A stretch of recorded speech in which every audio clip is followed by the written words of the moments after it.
titillate the juices. You know what? Woo! Right now. Woo! Woo!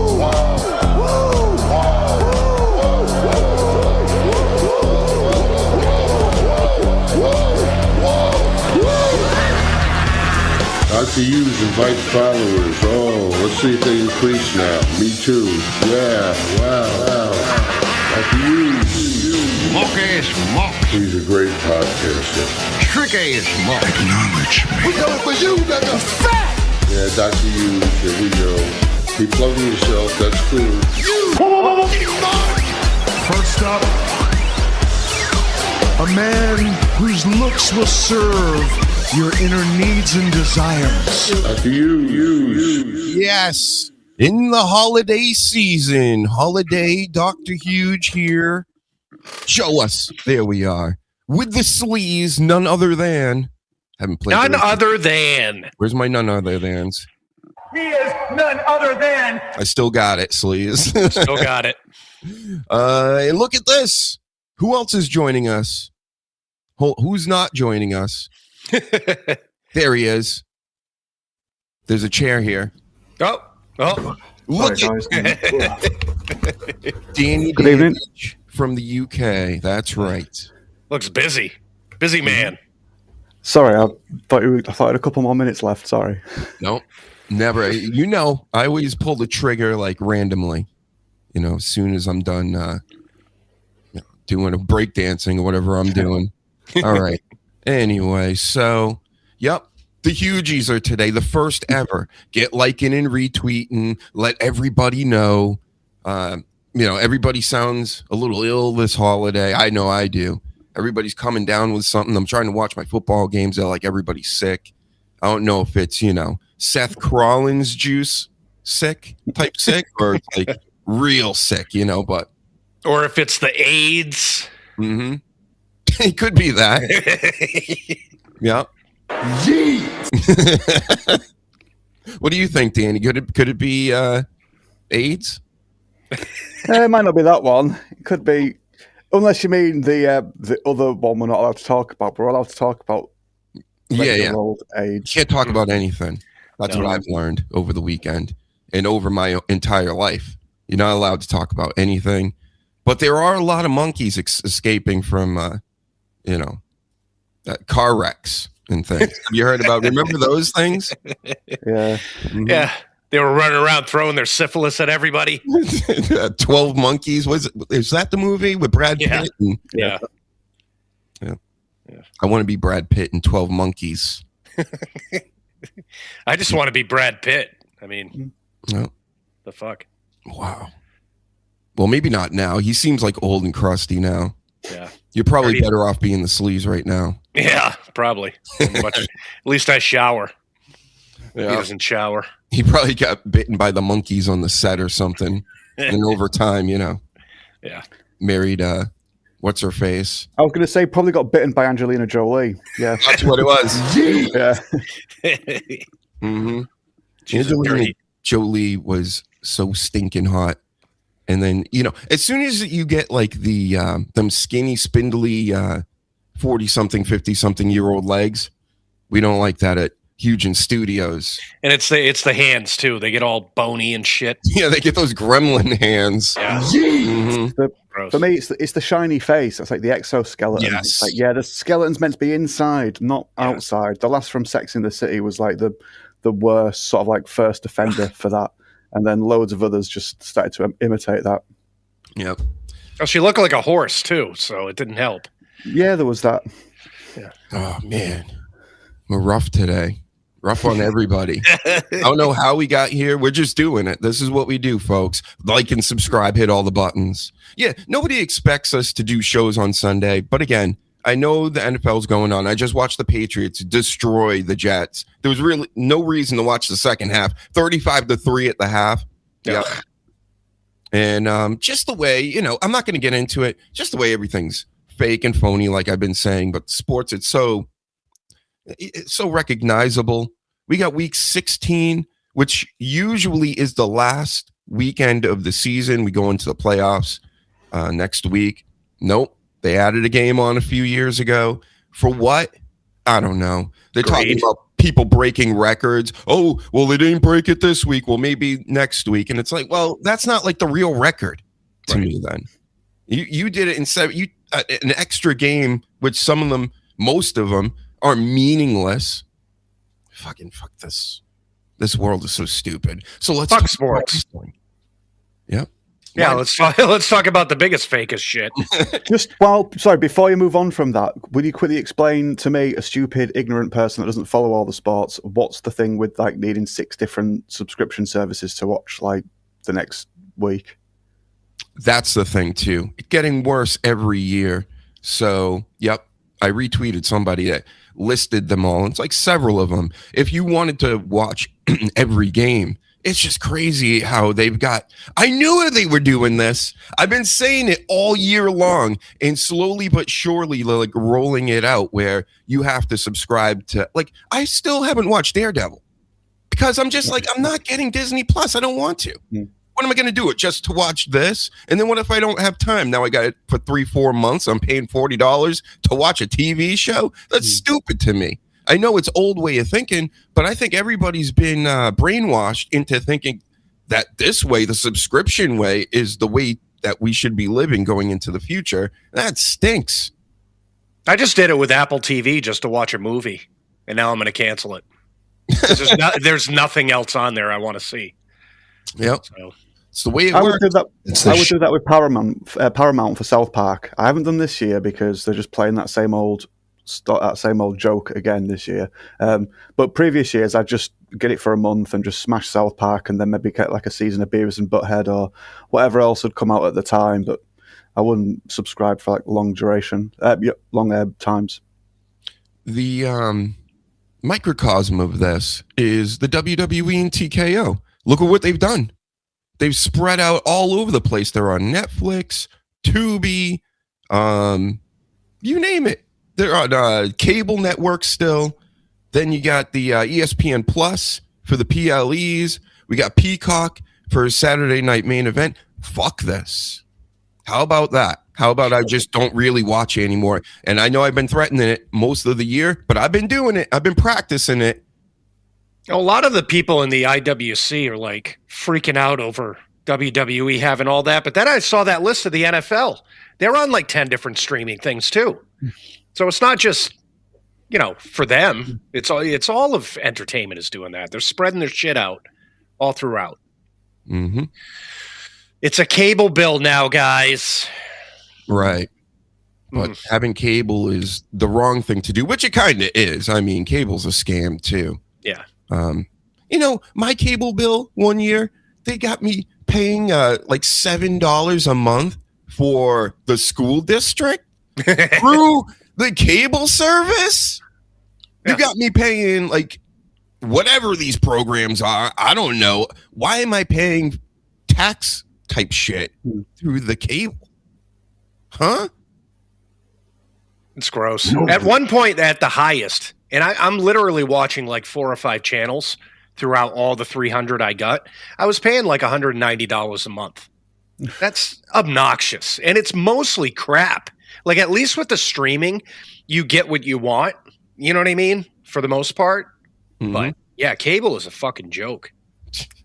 I was saying something similar to someone about Disney. Now, I would not pay for Disney. I've never paid for Disney. I have no interest. But even if it's like £20 or $25 a month now, which I think it is, with adverts, to be fair to them, considering they own like almost everything, that's a fucking bargain. Yeah. But this guy that I was talking to, like, he was one of those that cancelled his subscription because of the whole Jimmy Kimmel thing. And it's like, you didn't think to cancel it like 100, or, because of the previous 100 years of Disney and Hollywood or all the other shit Disney have done, just the Jimmy Kimmel thing. And then he was like, oh yeah, and it's like 20 quid a month now. And I'm like, that's still a bargain because they own like most of Fox, what you wanted to watch. And a lot of the time when I've thought, I haven't got this certain program on DVD, I wonder if it's on streaming. You look and it's like, yeah, it's on fucking Disney. I'll just buy the DVDs instead. And that's what I end up doing. But it is a bargain if you look at it sort of like for how much you get because they own everything. But still, like Doc just said, just fuck them. don't pay it. It is, because I pay for so many, but I get that whole bundle with ESPN, Hulu, and Disney, and it's only $30. And there's a ton of shit. You know what I mean? You, like you said, Danny, there's the Marvel stuff, there's Star Wars, there's all of the football, basketball, fucking anything you want. And then if you go to like Paramount, which has nothing, you're paying like $15 a month just for that, for like not even 1/4 of the fucking catalog that Disney has. And just the other con to it is they can just arbitrarily go, now it's $50 a month. Yeah. And they've done that. Look at, like I said, I had Peacock, I had Netflix, and, you know, I'm watching, that's $20 roughly. And now you're adding on 30. Yeah. That's like in the WWE. I'm like, yeah, that doesn't compute to me. That tells me it will get back up to 60, like the old days for pay-per-views. If you want to watch this pay-per-view, $60. And then the whole app, they're going to be like, well, it used to be $60 30 years ago and still is. And now you get all this extra stuff. How cool is that? Yeah. It's wicked cool. Yep. Because there will be enough people. I think it got so hot the past few years, TKO business-wise, that they've captured enough kids that next 10, 20 years, it will easily, it could be $100 a month for all this stuff. Just with inflation and everything else. But I'm not paying it. It's just, that's crazy to me to pay these prices in this day and age when we just had it for $10 a month, like the other day with the WWE network. That's why I'm all about like the Disney and the Netflix is buying up these other freaking streamings, because they're going to get all this content. And it's, you know, like I said, the Disney thing where you get all these franchises and all these studios and all that shit. You just get it for $30, you know. I'm sure Netflix, once they finalize the whole Warner Brothers thing, there's going to be a price hike, but I can't imagine it's going to be $50 fucking dollars, you know. It's all Triple H's fault, right, Danny? Yeah, he's to blame for a lot of the WWE side, but these companies need to be careful, because although a lot of folk like play ball and they pay for the subscriptions, they're on the internet and you can get all of what they're. I'm not that I'm condoning this, but everything all these sites have on offer is already at your fingertips, essentially on the internet for the cost of your monthly ISP bill, and these companies want to forget that was ever a thing, but I do think there will be a time where they'll be heavily fucking upset with people just sailing the seas and finding their own versions of stuff, because they just ask for so much. And it's just, like you say, if you have to pick between like 5 or 6 different things and you end up paying for 3 or 4 of them, that's a lot of fucking money. And not everyone's going to have that sort of like disposable income. And the internet will win. It always wins. Here's a not so bold prediction for you. AI is going to make it so people are going to start making their own movies and TV shows and everything like that for themselves, and maybe even a community of people. And that will be the new Netflix and all the rest. And they're going to have to figure out a way pretty quickly on how they're going to soak that all in, you know, like how they buy all the IPs and all this stuff. Maybe it'll be through that, like control of that. So like nobody can really, they'll have to create totally original content out of the AI instead of using Batman, you know? So I see that coming. Oh yeah. Like in 2 years. Just fanfic. It'll just be people's headcanons. It'll just be, what if WWE was in 1999 and Bret Hart was still there and on top? Let's just have like a year's worth of that, and then enough people would really like to know what the company was like at that point, and then that'll be it. They'll just be stuck in that.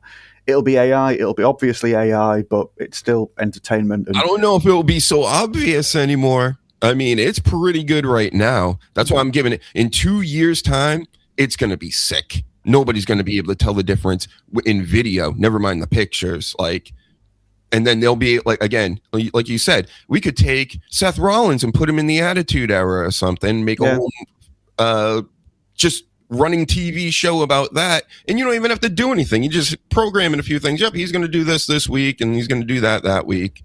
And next thing you know, that the real people are out of business.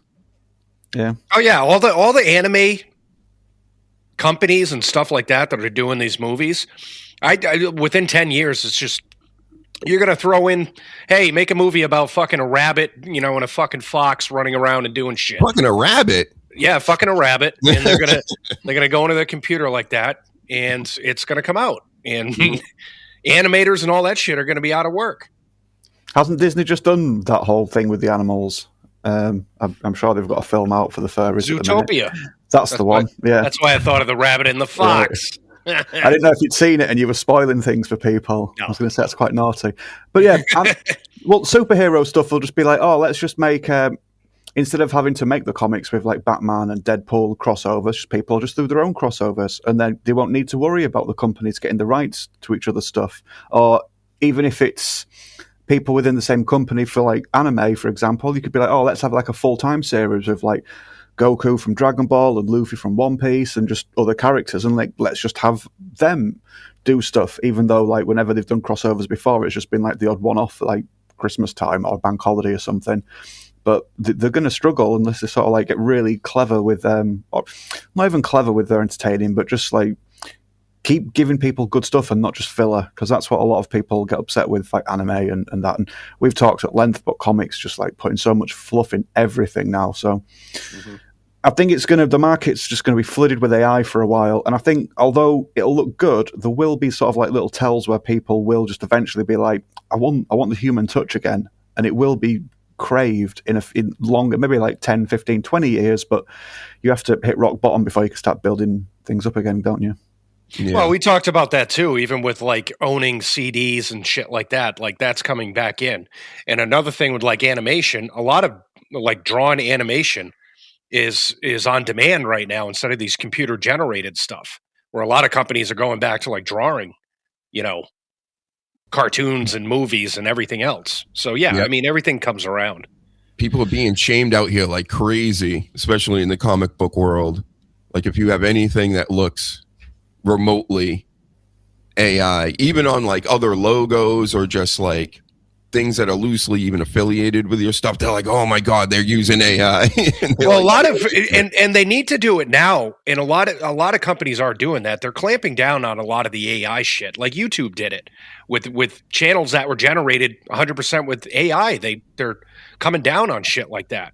But they need to do that stuff now before it actually, like you said, in a year or two, really starts to take off, where it gets out of fucking control, where everybody's IPs are out there and all that shit. I've complained about One Punch Man. Sorry, excuse me. I've complained about the quality of the latest season of One Punch Man. About 4 or 5 episodes ago, they were accused of using AI because one of the characters had 6 fingers. Oh, so the studio were complaining that they've got like a low budget, and that Bandai Namco studio are like just kicking off and like not giving them any time or budget to do anything. And then we see 6 fingers on one of the characters, and people are like, come on, you've upset us so much, and now we've just seen 6 fucking fingers. And just like some body shapes were like, a human has not drawn that body shape. So I think it's already they're trying to creep it in to like save money where they can. Yeah.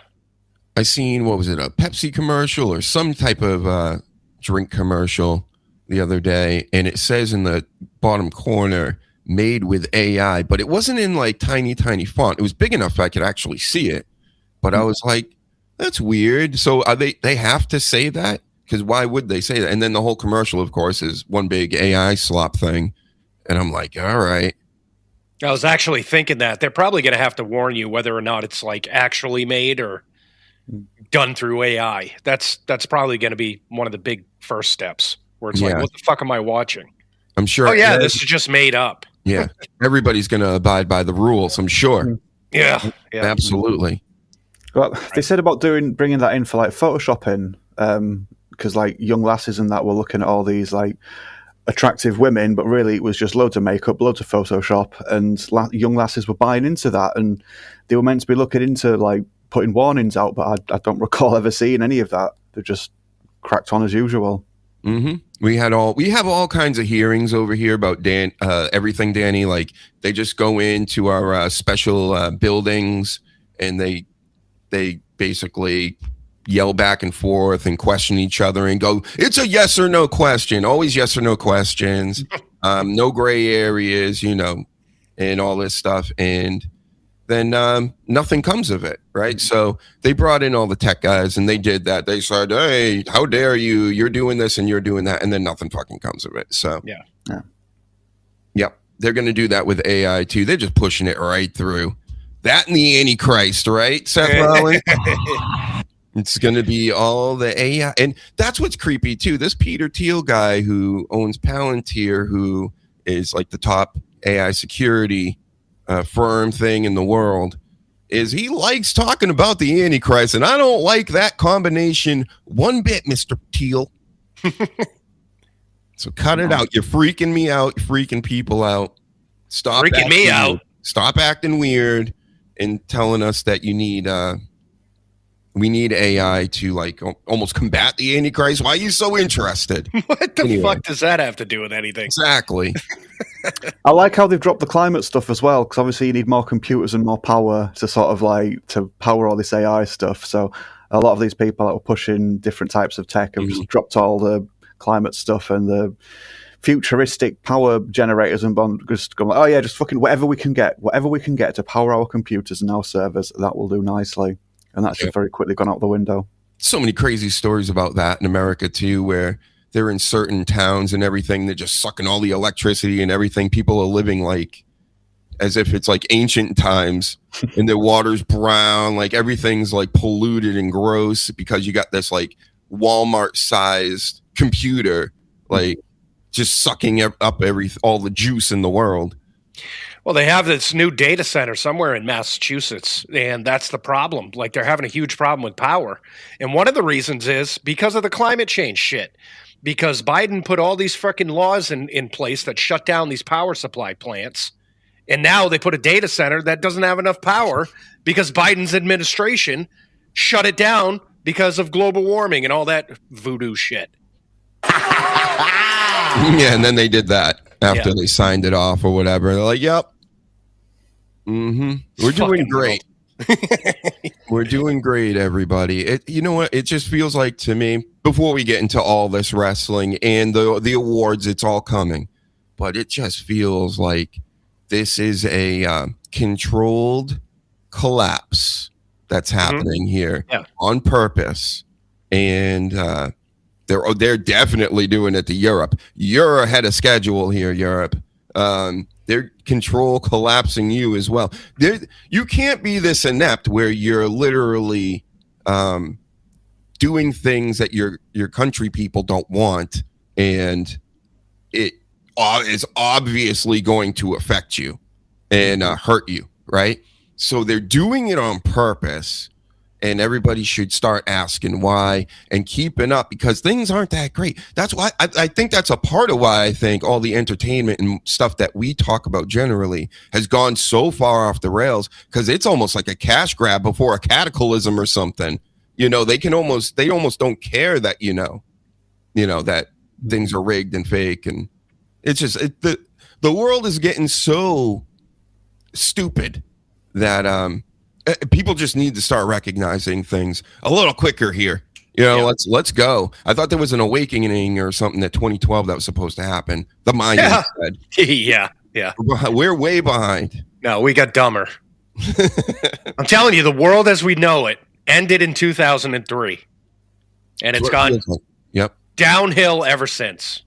That's when hip hop like became the total shits. Yes, and Stone Cold retired.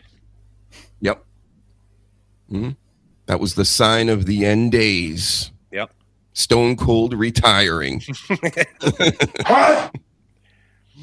And The Rock losing his tits. Yeah. How dare you, Rock? Lose those tits and the sideburns. When he came back with the guitar, that's when I started like not liking him as much. I mean, the old school Rock from the real, like that Attitude Era Rock is up there in the greatest wrestlers of all time, in my expert analyst opinion. Yeah. Did we ever ask you, Danny, where do you place him on like your scale of the greatest? The Rock. Yeah. Yeah, he's up there. Top 10? In what way? For sports? Not in your personal way, like the way you view him as like a wrestling legend. Is he in the top 10, top 20? Yeah. Yeah. He's obviously not like the most technically proficient like wrestler because, like we've said before about Cena, about Hogan, about Stone Cold, they stayed on top for so long and like protected themselves and their opponents as well to a degree, I suppose, because they kept it pretty straightforward. They didn't try and do like the triple backflip every night, and they didn't try and do like, do you know what I mean? So, yeah, entertainment-wise, he's one of the most entertaining wrestlers that's ever lived. And as much as I dislike him now, back then, I even liked Hollywood Rock. Because I liked him when he stopped being the Hawaiian dancing guy. I can't remember what they called him, what his little moniker was when he was rocking my Via. But then when he was just in the with the sideburns, that was just being a smug prick because of where he's come from. My daddy was famous, etc. And then when he went to Hollywood and came back, he did like one fucking film. And he came back and it was all about where he's been, but he blew where he'd been out of proportion. So it was the same sort of behaviour, but just with a little different twist. And I actually liked that. I just singing the songs and just being like, yeah, look, I've done like one part in a film and I'm the biggest fucking star in the world now. And it was like, yeah, you're a prick, but that's amusing. So I didn't mind that Rock. It wasn't as good as like the Nation of Domination and the Corporation, but yeah, he's definitely up there. I always thought that was funny that Hogan did that. He called himself Hollywood Hogan when every single one of his movies ever bombed. Like he was horrible and just shunned out of Hollywood. But he was. That's Hollywood why I loved it. That's the reason I love most things in pro wrestling is because it's just, it's ridiculous. Hollywood Hogan. Yeah. What was it called? Not Tropic Thunder. Thunder in Paradise. Thunder in Paradise. So I grew up a Hulk Hogan fan as a little kid. I would watch wrestling all the time growing up or whatever. I knew about this show. I never watched it once. Not one episode. And I watched one and it was not worth it. I could never get that time back. That's the funny thing about like, I don't know, just me or kids back then or something. It was just like, as much as I liked Hulk Hogan, and I would see him in the movies. I loved Suburban Commando as a kid. That was a great movie. As a kid. Watching it now would be a little rough. But what else was he in? Mr. Nanny. No, I didn't watch that one. That was fucking terrible. He was in No Holds Barred. No Holds Barred is the shit. The Rocky one. I can't remember which. Thunder Lips. He was in. That was the only good. That was the only good fucking movie role he ever had. That was it, really, right? Yeah. Can't think of any more movies and Hollywood Hogan. Yep. That's right. Yep. That makes sense. In that period, he fit it all in with the WWE, like falling out, and then went to WCW. Was still in those big yellow boots with the red tights when he first got over to WCW. He looked ridiculous, bro. But saying that, if you'd have asked anybody in Hollywood to name a pro wrestler, you would have probably said Hogan. And not just people in Hollywood, but if you'd have gone and asked people just in the street to name a pro wrestler, they'd have probably said Hogan. So although his films were pretty much the shits, he still was a big name. Well, they didn't have everybody doing it back then either. It's not like today where you got Batista, Cena, Rock, even Liv Morgan's doing shit, Rhea Ripley. They're all MJF. I forget that Terry Funk was in Roadhouse. Oh, God, yeah. It's a great part for him. Go watch it, kids. One of the greatest movies. They redid it. Watch that after. I like the remake. I actually really like I like Conor McGregor in it. He was a dick. Yeah. I'm not saying it's bad, but the original. Conor McGregor doesn't top Patrick Swayze, bro. No. Patrick Swayze honestly was one of my favorite actors. Oh, yeah. Everything he was in was good. Even when he was like diagnosed with whatever, he had this TV show, I think, on A&E at the time. I can't remember the name or anything. He was just like this revenge detective, and I'm like, I love this. And then, and then of course the show stopped because, R.I.P. Patrick Swayze. I love you, right? Yeah, but he's one of those that anything he was in, it was gold. I was saying that the other night, so we're watching Christmas movies. So we watched The Santa Claus with Tim Allen. I fucking love Tim Allen. Like anything he's in, Home Improvement, all that shit, I love him. Fucking great. Oh. Yeah, I love all that. It's stupid as shit, and I love him. I don't know what my My thing is with Tim Allen, but I fucking love everything he does. Imagine that. I watch home. I used to watch. I watch TV like a motherfucker, like a kid. You know, after school, before school, whatever. And yep, I've seen them all. Seen all my home improvements. That's why I'm a comedy expert, Sleaze. You know. Hell yeah. In Living Color, the Married with Children. What else? I've seen every episode of Martin. Nobody talks about Martin. No, because it's like a black show. It's so good. Martin is one of the greatest. If you like the sitcoms where it's just one-liner after one-liner, Martin, Married with Children, you can't really beat those. Yeah. And sitcoms are dead, and it sucks. Oh, yeah. And matter of fact, Tim Allen has a new one. It's called Shifting Gears, and it's got that girl with the big boobs, Kate Dennings, in it. Mm-hmm. And it's pretty funny. The big BFTs. I might watch it now. It's fun. It's fun. Sounds pretty good. Yeah. For me, I think the last decent sitcom was Scrubs, and they're sadly digging that up and bringing it back for a modern audience where it's going to be fucking dire.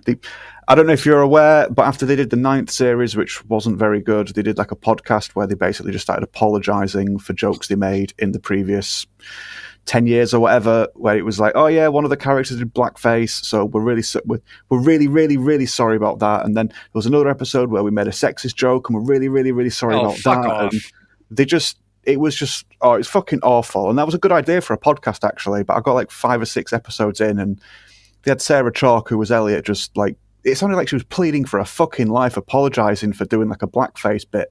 And it's like, it was funny. JD was fantasizing about his best friend and his girlfriend becoming the same person. So to see Sarah Chalk with blackface with a bald cap, like saying, if you lose this bit of the video game, I'll let you play with my boobs until you're done, sort of thing. It was funny. But they just apologized for all the fucking jokes they'd ever told. And it's like, you can't come back from this. You can't now then go and do another series with the same characters and try and bring the same audience back, because you're not going to give them what they want. This society is so confusing because my girl has a 16-year-old teenage girl, and some of the shit that she shows me is like so fucking vile. Like this generation's humor is like super fucking vile. But then at the same time, they'll be like, well, 20 years ago, somebody did blackface. And it's like, what? It's so fucking weird. Yeah, because the kids have grown up now on the internet, and on the internet, you know how extreme shit can get. Mm-hmm. And if you we didn't grow up with computers, especially handheld ones in our pocket. Imagine if our generation grew up with handheld computers in our pockets where we can look up anything. By the time we were, clanging and banging, so to speak, that we would be we'd be like dark web guys. We'd know the ins and outs. We'd know how to do everything, how to hide. It's just we're not. I don't think any of us at this age, of course, as many hackers and things, but we're not like into that business. But I'm just saying, like, you got a lot of kids that know a lot more about what's backdoors and things that are happening with just. It's common sense to them because they grew up with it. They went to school. They probably taught even more about it. And these kids are so much smarter than us. Like, to be honest, they're exposed to so much shit. Well, it's not smarter. It's tech savvy. Yeah. I was going to correct. Man. They've got little phones they can just smash with their hands, and then food gets delivered. And then there was a survey not so long ago looking at who gets conned the most online, and it's not the old folk. The young folk get conned online more so than the older folks now, than the boomers. Because the young folk, you'd expect them to all be tech savvy for the exact reasons you've just said, but because their phones are the smart things, that translates all of their desires.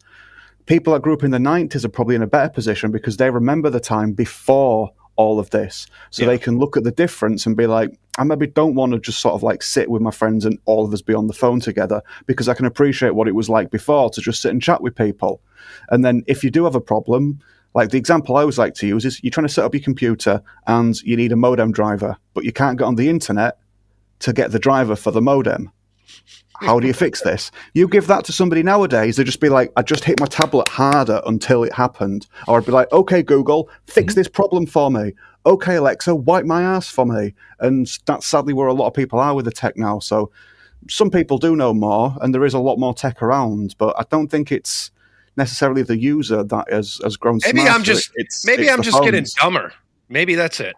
Maybe I don't think they're smarter. I'm just getting dumber. There's just more noise. And if Yeah. you don't know what the noise is, it's a bit confusing. But Right. when you know it's just noise, or that's like a proper noise you're meant to listen to and pay attention to, then It's idiocracy. That's what we're Yeah. going into. Like, they had all the tech. They could press buttons and get food like shot out at them and whatever, but they were just dumb as fuck, and all they wanted to do was whack off.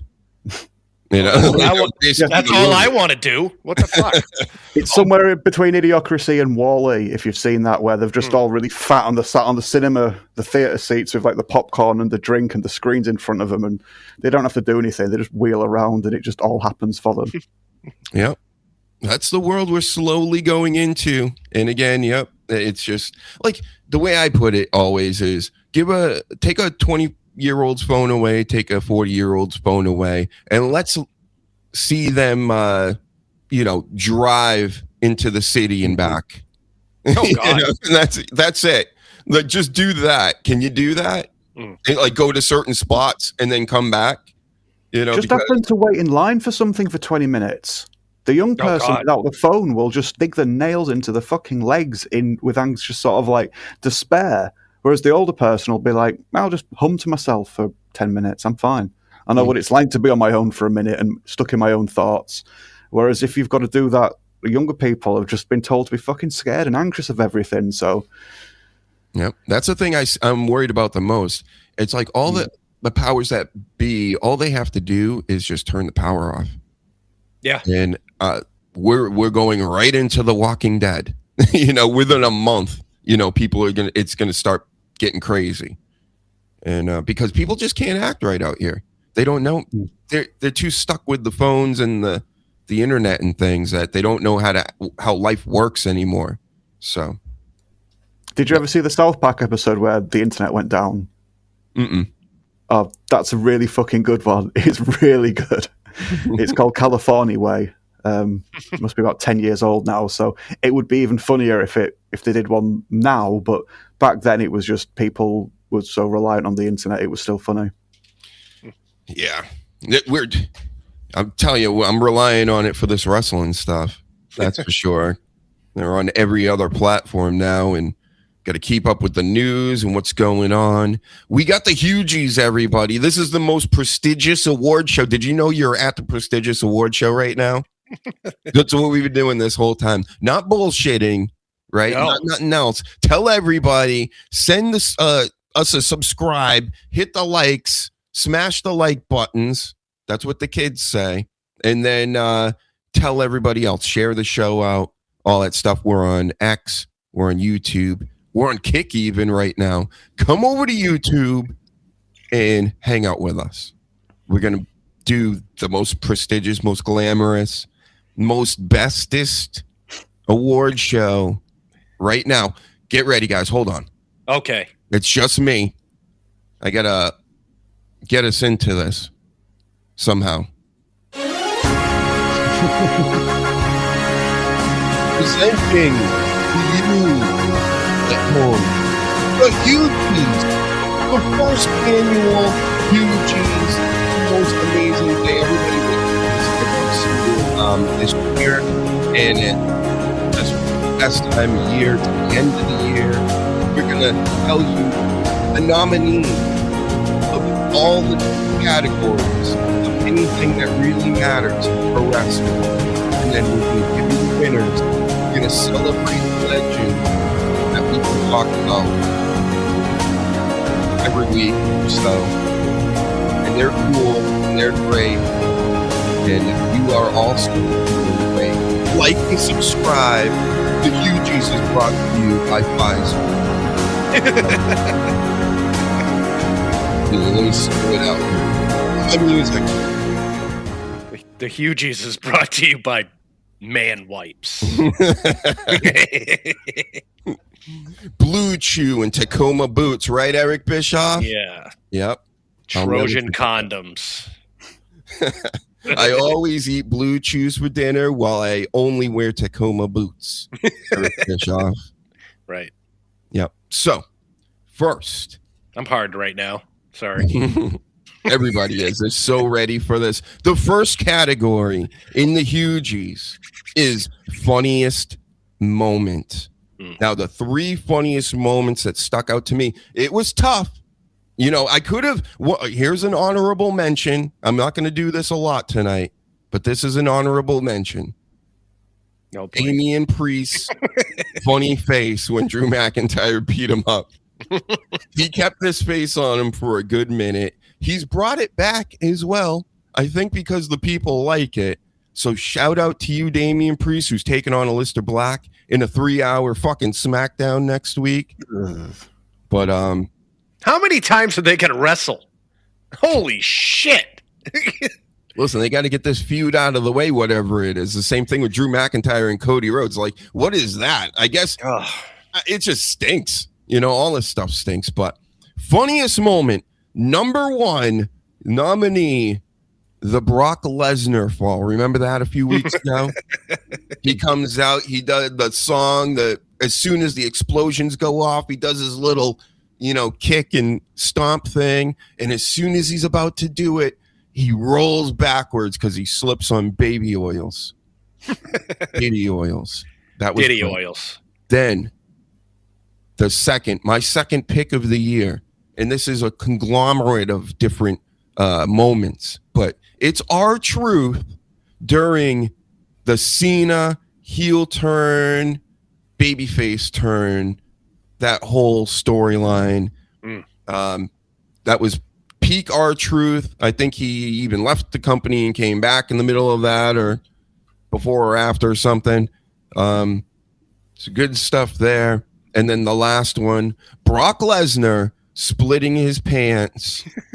Again, Brock Lesnar nominated 2 times. Shout out to you. You're the Beast, right? Where's the Beast?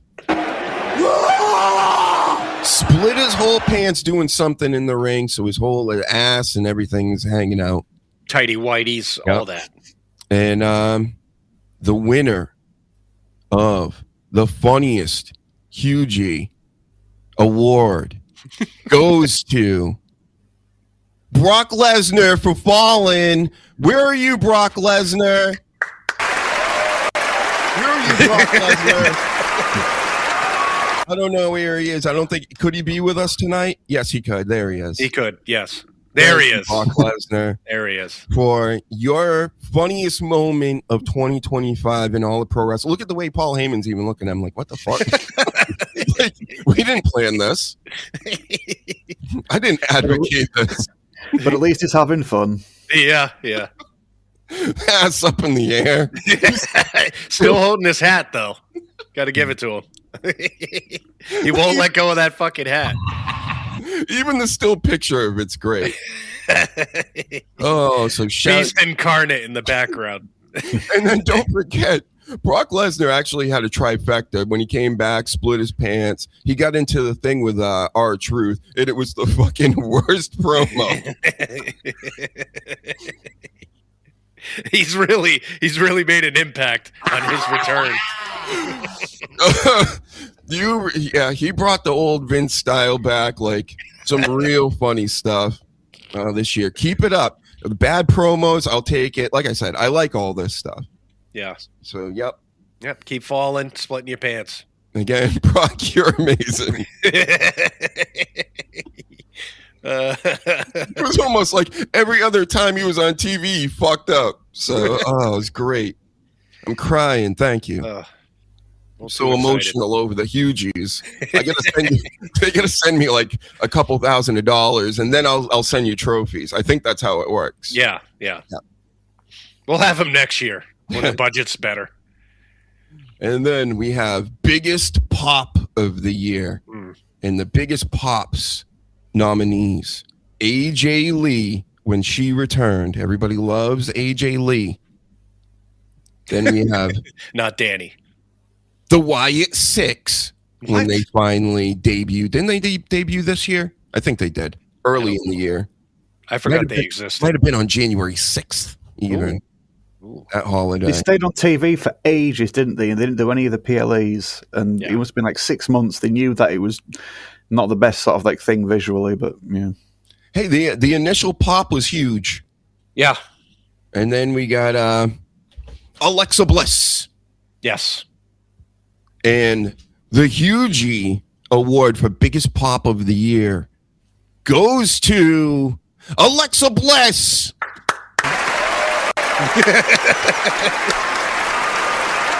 Wow, Alexa Bliss. First HUGEie. Congratulations to you. You know, yeah, I mean, of course you're going to win the award. You've been down with the HUGEiverse since day one with Zish. Yeah. Since you hung out with me and the sleaze in the elevator for 30 seconds. You're welcome. Thank you for all your hard work over the years, having babies and coming back. Mm-hmm. That's rarely done around here. You and Becky Lynch, because Becky Lynch is a sociopath. She can't stay out of the spotlight, but more on that later. But the most important thing is, if it wasn't for us, she wouldn't be who she is today, and she wouldn't have this award. Mm-hmm. Yep. You're If welcome. I didn't tell her to have Kevin Owens unblock me and told her how great she did in her performance that night, she probably wouldn't have believed in herself so much. And then there's just the aura of the sleaze and the cigarette smokes. Yes. Yes. You know, and then she was like, you know what? She soaked it all in. My secondhand smoke. Yep. And now she's a top girl in the HUGEies. So, Right. Yep. Again, Alexa, $15,000. I'll send it to my P.O. box and I'll send out that hot dog award immediately. Mm-hmm. Mm-hmm. Not a scam at all, this award show.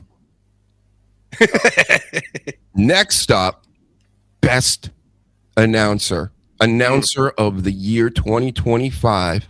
And your nominees, Booker T, Corey Graves. I mean, him dealing with the Pat McAfee stuff, almost leaving the business, it seemed like. Being demoted to NXT, the third wheel on the NXT, going back to Raw. He handled himself very professionally. I understand this Pat McAfee is very, very aggravating and obnoxious and stupid and not good for our pro wrestling. So that's why he's nominated. And then we have Wade Barrett from the Nexus. Every time I try to think of Wade Barrett's name, I only think Nexus, and then I'm like, damn it, come on, old. So your best announcer of the year 2025 AD, Booker T. Come on down, Booker T. Where are you? Oh, yeah, man. I mean, he's got a catchphrase. I think Stephanie Vacker helped him get over the hump here. Right. To me, Wade Barrett, great year. Corey Graves, struggled year. But I think Booker T pulled it away from Corey Graves because he was kind of beefing with Pat McAfee. And I like that. So, Booker T, your first HUGEie, amazing. Same thing with Alexa Bliss. I didn't even show her. Look at her. Look how that's when she got her biggest pop ever at WrestleMania this year. The goddess. Thank you. Yep. Well, let's not forget about Booker T as well. Yes. So I'm disappointed. I thought it was going to be Pat McAfee. Fuck out of here. Another reason why I like Booker T. You know how many times he's been bumped into and has rolled around on the ground when people are getting thrown about the announce table? He's the best at it. He's always tucking and rolling, and he's a part of the action still, so they can really land on him. He wants to be, though, doesn't he? If you'd retired, you'd be like, I don't want to take a couple of bumps, but nothing too big, and I don't need to have like a full match. But if you're just hanging around the action and you occasionally get knocked into, then it's a nice little way of just like scratching that itch. It's just it's so funny looking because he goes, does the Brock Lesnar thing sometimes, and he's got the headset on, it's all wired, and it looks ridiculous. So shout out to you, Booker T. Keep bringing in all the good wrestlers and stuff. We know you're the best coach over at LFG as well. Yes. That will be for next year's, when we add to this after you guys start sending in your $15,000 for your awards. Thank you. Next.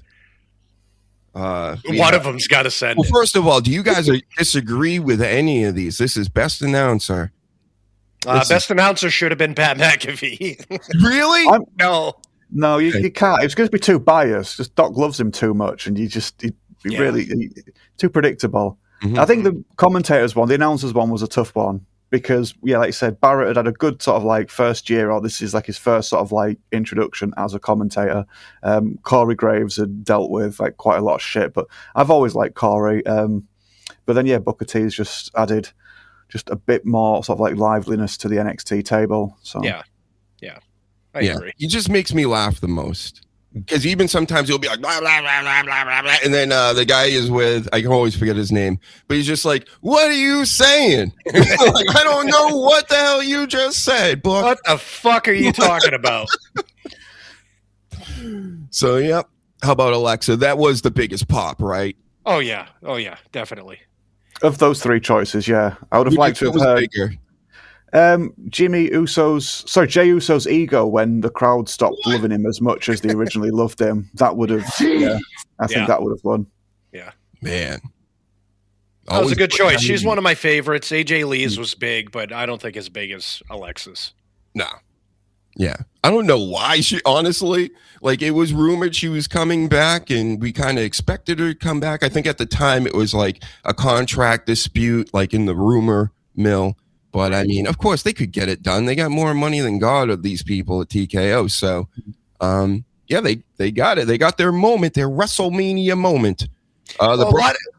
Like AJ Lee, everybody knew she was coming back. Like, it was a huge pop, but if nobody knew she was coming back, it might have won this award.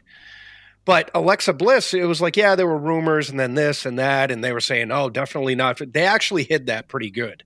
Yeah. So I think actually everybody was like realistically surprised when she actually showed up. So if they'd have kept Cena's return at the Rumble quiet, I think that would have probably dwarfed the other pops. But they announced that before, and I don't think there was a single surprise entrant in the Rumble this year. I think everyone was already planned to be there. So that's normally where they get the really good pops. Like Edge, he gets the Alter Bridge pop. That's what I call it, and it's dwindled since being in AEW. Just hearing that little first sort of like couple of seconds of his song just makes people go nuts. But then once it's coming down to the ring, a lot of people have lost interest. Same with Cody. Yeah. It's the song and the whoa bullshit. Yeah, these long ass Undertaker entrances, I'm done with them. That's why sometimes when these shows are recorded, I'm like, cool, I can fast forward through all this horse shit. Yeah. My girl will get up and go to the bathroom or something, get a drink, and then comes back and they're still fucking around in the ring. And then the commercials come on. Right. Yeah. Okay, so we got next here, we got Best Faction. And the nominees for the Best Faction are The Vision, of course. Seth Rollins started group with Paul Heyman, Braun Breaker, Bronson Reed. They have since gotten rid of Seth Rollins, taken on Logan Paul, and kind of Austin Theory. I haven't kept up with it too much lately, but I think he's they got nicknames for him and stuff, so that like he's a renegade kind of deal. And he's doing the Seth Rollins stomp, so he could be still a disciple of Rollins for when he comes back, like a mole in the group or something. So anyway, that's why they're nominated. Then we have Judgment Day, of course. They got a bunch of titles, tag titles on the men and the women. They're super hot. Even Liv being injured didn't really hurt their stock. Dominic Mysterio being a double champ, who is also injured right now, hurt his shoulder over in Mexico. I think his father, actually, he was wrestling Rey Mysterio and he injured him. Karma's a motherfucker, isn't it? Yep.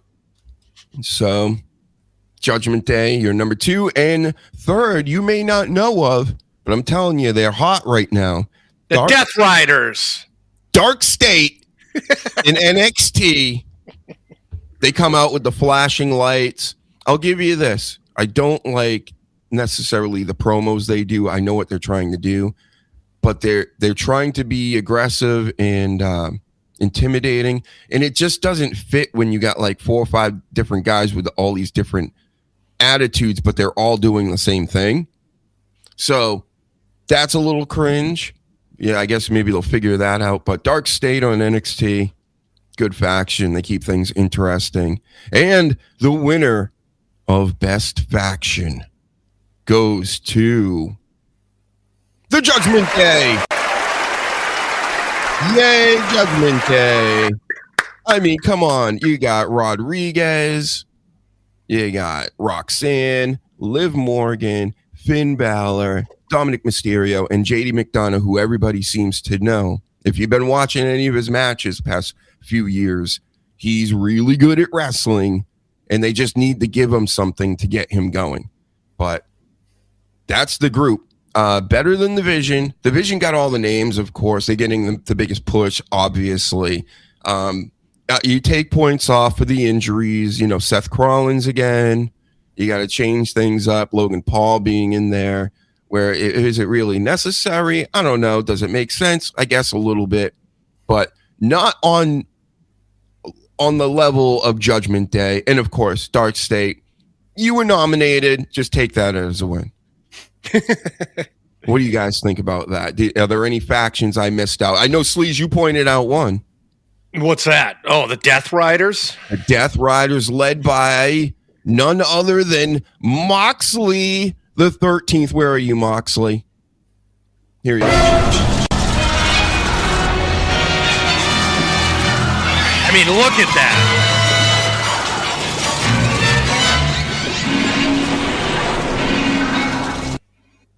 All right. Yep. Can I do a little side note, considering you put that fucking guy on the screen? Do you realize they had, first off, a pay-per-view, I guess, yesterday? Because nobody else did. I learned that writing this show a few hours ago. Right. And then John Moxley turned babyface? Like in one of the dumbest fucking like swerves I've seen in fucking years, where he's like a horrible like anti-AEW guy, and then all of a sudden he comes out and says, "This is for you," and go AEW, and this is such shitty writing, and I suck. Yeah. Okay, that's my rant. Did you hear about that, Danny?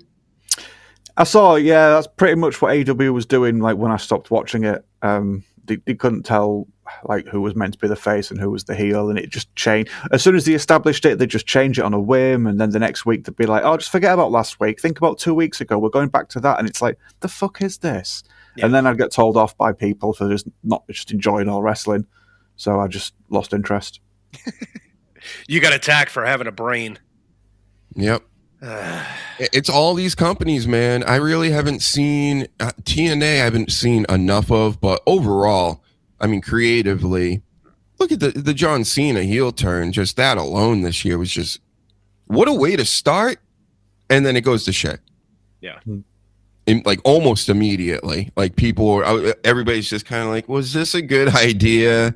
And they're questioning it. If you're really questioning it, like the first couple of weeks into it, that's not good. And then, of course, they just stopped on a dime. Jey Uso stopped on a dime. It's like, you either don't start it, or at least I know it's good to get Jey Uso over with the yeet stuff. I know it's good to turn John Cena heel and all these things. You got to figure out a way to get through this in beginning, middle, end. That's a story, folks. It's not rocket science. Even if it gets fucked up, like have a definitive ending. Like you said, with Jey Uso, it was like, that's it. With John Cena, that one night he's the worst heel on the planet, and then the next he's like, you know what, Cody, you talk me into it. I'm a good guy now. And now this John Moxley bullshit, where it was like a night before he was the worst fucking person in the company, and now he's the biggest cheerleader.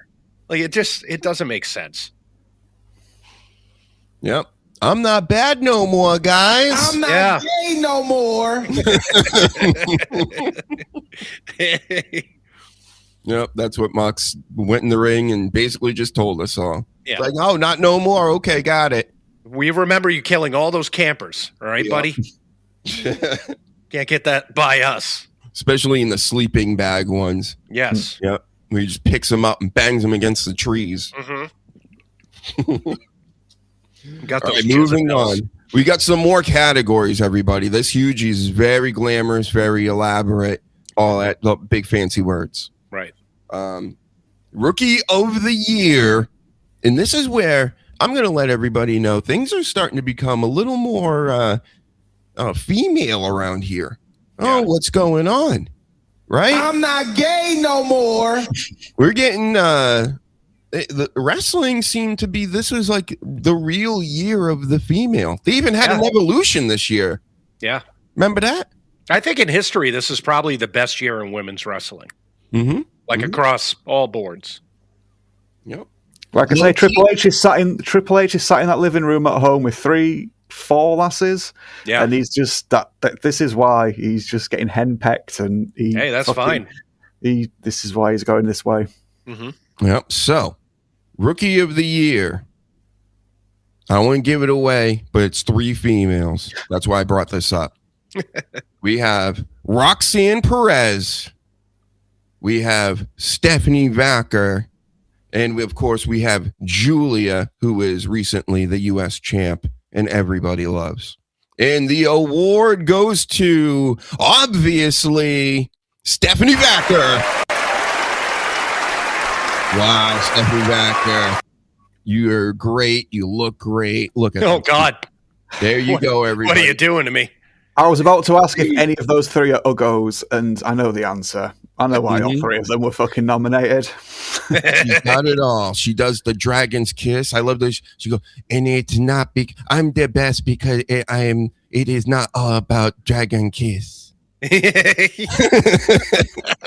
don't know why you made her sound Asian, but that's fine. What she sounds like. When she gets the mic, she goes, I am the best because I like Pamira, not because a dragon kiss. Yeah, dragon kiss. Shout out to you. She's the best. I mean, she's killing it. She's destroying it.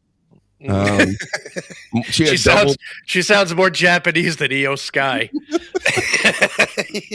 I told you I can't really do impressions, but you listen to one of the last time she was on the mic. It was pretty much that. It is not because dragon kiss. Is that the sort of content you find behind her paywall, or does she give that away for free? I don't know. It's the best photo I could find. So, there's a lot of I meant the accent and the impression and all the... I meant the promos. Yeah. Would you like noodles with that too? I just love anybody from any language trying to like really press through and learn English overnight when it's like totally not their language. So yep, she's great in the ring, looked like that, all that stuff. So yep, she's still young, she's gonna get better. That's the way I look at her. There's a lot that needs to be done especially when it comes to promos and shit, but her wrestling is fantastic. She's top 5 in the world, women's wrestler. So, but that fucking promo, especially if she starts doing it in Japanese. Yeah. All right, we got some big ones here now. Wow, best match of the year. Now, this match it must have been good because it stuck out in my head immediately. And I can't believe I'm even saying it because I'm not like a huge fan of either one of these guys. But Cody Rhodes, Kevin Owens, ladder match, Saturday night main event. The punishment Kevin Owens just took in that match alone. And what they were doing to each other with the ladders. That alone put it in one of the best matches of the year. I cringed so many times. Yeah.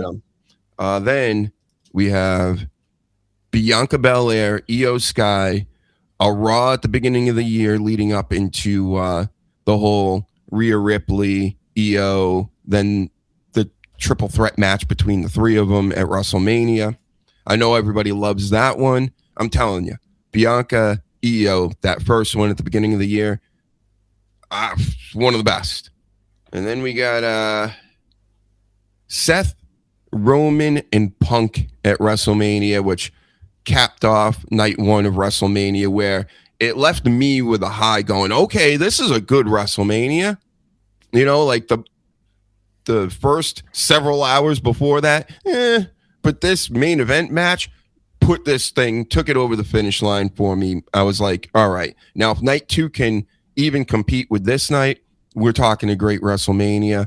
Night 2 was the shits. So, this ended up being, I think, one of the best things. I know, again, everybody talks about the triple threat match with the women, but I think this, performative-wise, story-wise, wrestling-wise, everything, it had it all. And that's why it was the main event of that night. But the winner goes to, out of those 3, this was tough, but I'm giving it to Bianca Belair and Io Sky. Let's go. That's right. Now, why would I give it to Bianca Belair and Io Sky? Out of all the best matches of the year, this was just a random Raw in the middle of nothing. I'm sitting there. I go, okay, this should be good, right? I smell a banger coming up, and then it was. Yeah, it was fucking ridiculous. They hit everything. Everything they were doing was smooth, fluid, looked real. They jumping out of rings, high risk maneuvers. Bianca with her strength, Io with the high flying, and the way that they worked together. It was just 5-star Meltzer all over it. That's the best match of the year, in my opinion. Of course, I left out Sammy and KO. I think that was at Elimination Chamber, the unsanctioned match. Listen, I don't remember it. I know they really beat each other up, kind of like Cody and all that, but the Cody and KO just was, it seemed better. There were more cringe moments overall, and that's what made it memorable to me. But this match, go watch it if you haven't. That's the one. I don't even know. It's the beginning of the year this year. But, man, I haven't seen a better match all year long. Yeah. So, do you guys remember anything from the year that you liked? Or any? I actually have a different one. And it was Rhea Ripley versus Io Sky at Evolution. Like, to me, that was match of the year. That every fucking second of that was on fire. But yeah, the Bianca Io one, like you said, it was a random Raw, and it actually surprised the shit out of me. So that's a really good choice. Yep. Just the 3 of them. And then the triple threat wasn't bad. Everybody puts that up because, of course, it was WrestleMania. But yeah, those 2 were better. Their singles matches together are better because triple threats are just hard to work through for the most part. Yeah. But it did tell a lot of storyline, which sort of like they did build upon for the rest of the year. So that's why it was in there, I'm guessing. Yeah, I saw that one at Mania, and I did see the Belair and Io one earlier on in the year. I didn't watch the Cody and KO one from all the way through, and because I didn't watch anything like since WrestleMania, I've not really watched anything from like the full matches, so I can't really suggest anything else, I'm afraid. All right. And next up, moment of the year, we got Seth Rollins returns, drops the crutches, comes out. Did he win the title that night? Oh, no, he just fucked CM Punk out of it, right? Yes. Yeah. Which is even better, in my opinion. And that's really when the vision formed, because I think he was in the ring with Heyman and Bronson and all this. And then they started making sense of all that right after. Then we have Heyman turns on Roman and Punk. Remember, he was in Punk's corner. He was the wise man for the tribal chief the whole time, but said, I'm not going to screw you. And he goes with the one guy that had nothing to do with him, right? So I love that because I'm a Seth Rollins guy. I like Heyman. I like the vision. I like what they've done and all this. But the winner of this best moment. Oh, wait. There's another third one. I only did 2. There's a third one, everybody. Hold on. They gave me the wrong envelope. All right. This one, third moment, Cena heel turn, which was at Elimination Chamber? Elimination Chamber, yeah. Yep. And he kicks Cody Rhodes between the legs, does whatever The Rock wants him to do, whatever this thing was, right? And and that was it. So, out of those 3, the best moment of the year is John Cena, heel turn, of course. Wow. This WWE can really start a storyline, bro. So, John Cena, shout out to you. Your last year, you still get a HUGEie. I mean, he's padding his stats at this point. Mm-hmm. That's a tough one, too, because all of these you didn't see coming. You know what I mean? Like every single one of them. But the Cena one you really didn't see coming. Yep. So they had to win. I would have picked his title win, to be honest. I thought that was a more monumental sort of like scenario of beating Flair's record. The execution of his heel turn was a bit shitty, which we said at the time, with just The Rock just making it even messier than it needed to be. But yeah, it was still a good moment, and obviously him turning at all was just like a shock to a lot of people, just like when Hogan turned, which was kind of like what they paralleled, I guess. But yeah, I would have gone for the actual title win itself. I actually like his Intercontinental title win better than his regular title win. Like the regular title win is like, in my mind, almost non-existent. Like I know he's got the 17 and he beat Flair, but it was like Cody Rhodes. You know what? It's anybody that gets near Cody Rhodes is almost like they're out of the business to me. Like Drew McIntyre right now, because nobody's getting over on Cody Rhodes. You know what I mean? And what are they going to do? Give him Roman Reigns again? That's fucking stinks. He's boring. Cody Rhodes is boring. It's the shits. So when he comes out there and does the what do we want to talk about? And even when he gets amped up and Go fuck yourself. Even that sounds phony. It's it's not genuine whatsoever. And even recently he's been that over the top, like fuck you, Cody. And it's still I'm not 100% behind it. Because it just seems like he's acting. He's going to people's houses, really? Cody Rhodes. What, in a suit? Yeah. Like, come on. Just silly. Just unbelievable. And the quarterback one and he does the Ace Ventura like head movements. You know, like he's the coolest fucking guy in the room. It's just everything about it's cringe. I get it. He's probably a nice guy and all this stuff, and he's working hard, right? He's doing all the dates. He's signing all the autographs. He's kissing all the babies and hugging all the fat girls, as Batista says. But you know, for me, he's a major negative. Yeah, but back in the day, we said the same shit about Cena because he was that blue chip fucking happy-go-lucky good guy that, you know, did all the Make-A-Wish, and it made everybody sick. Mm-hmm. And that's what's happening with Cody. At least Cena's realistic. You know, at least you believe the shit that he was saying. Right. Cody, I don't believe a fucking word he's saying. Yep. Never will, really. I mean, what is he going to do? Change the whole way he speaks and everything? It's just not going to happen. No. So this is what we got. And he's been the top guy for years, so why would they change it? Yeah. It's just, wow. I don't know, guys. I get it if you're a young person, you're like into Cody Rhodes or whatever. But if you're like my age or the Sleaze's age here and stuff, and it's like, what? No. It's a little weird to me. You know? That's why they hated The Rock in the beginning when he was Rocky Maivia. He was too good. You know, he was a goody two-shoe, bouncing around the ring, smiling, and everyone quickly hated that shit. All right, we got 3 more. We'll go quick here.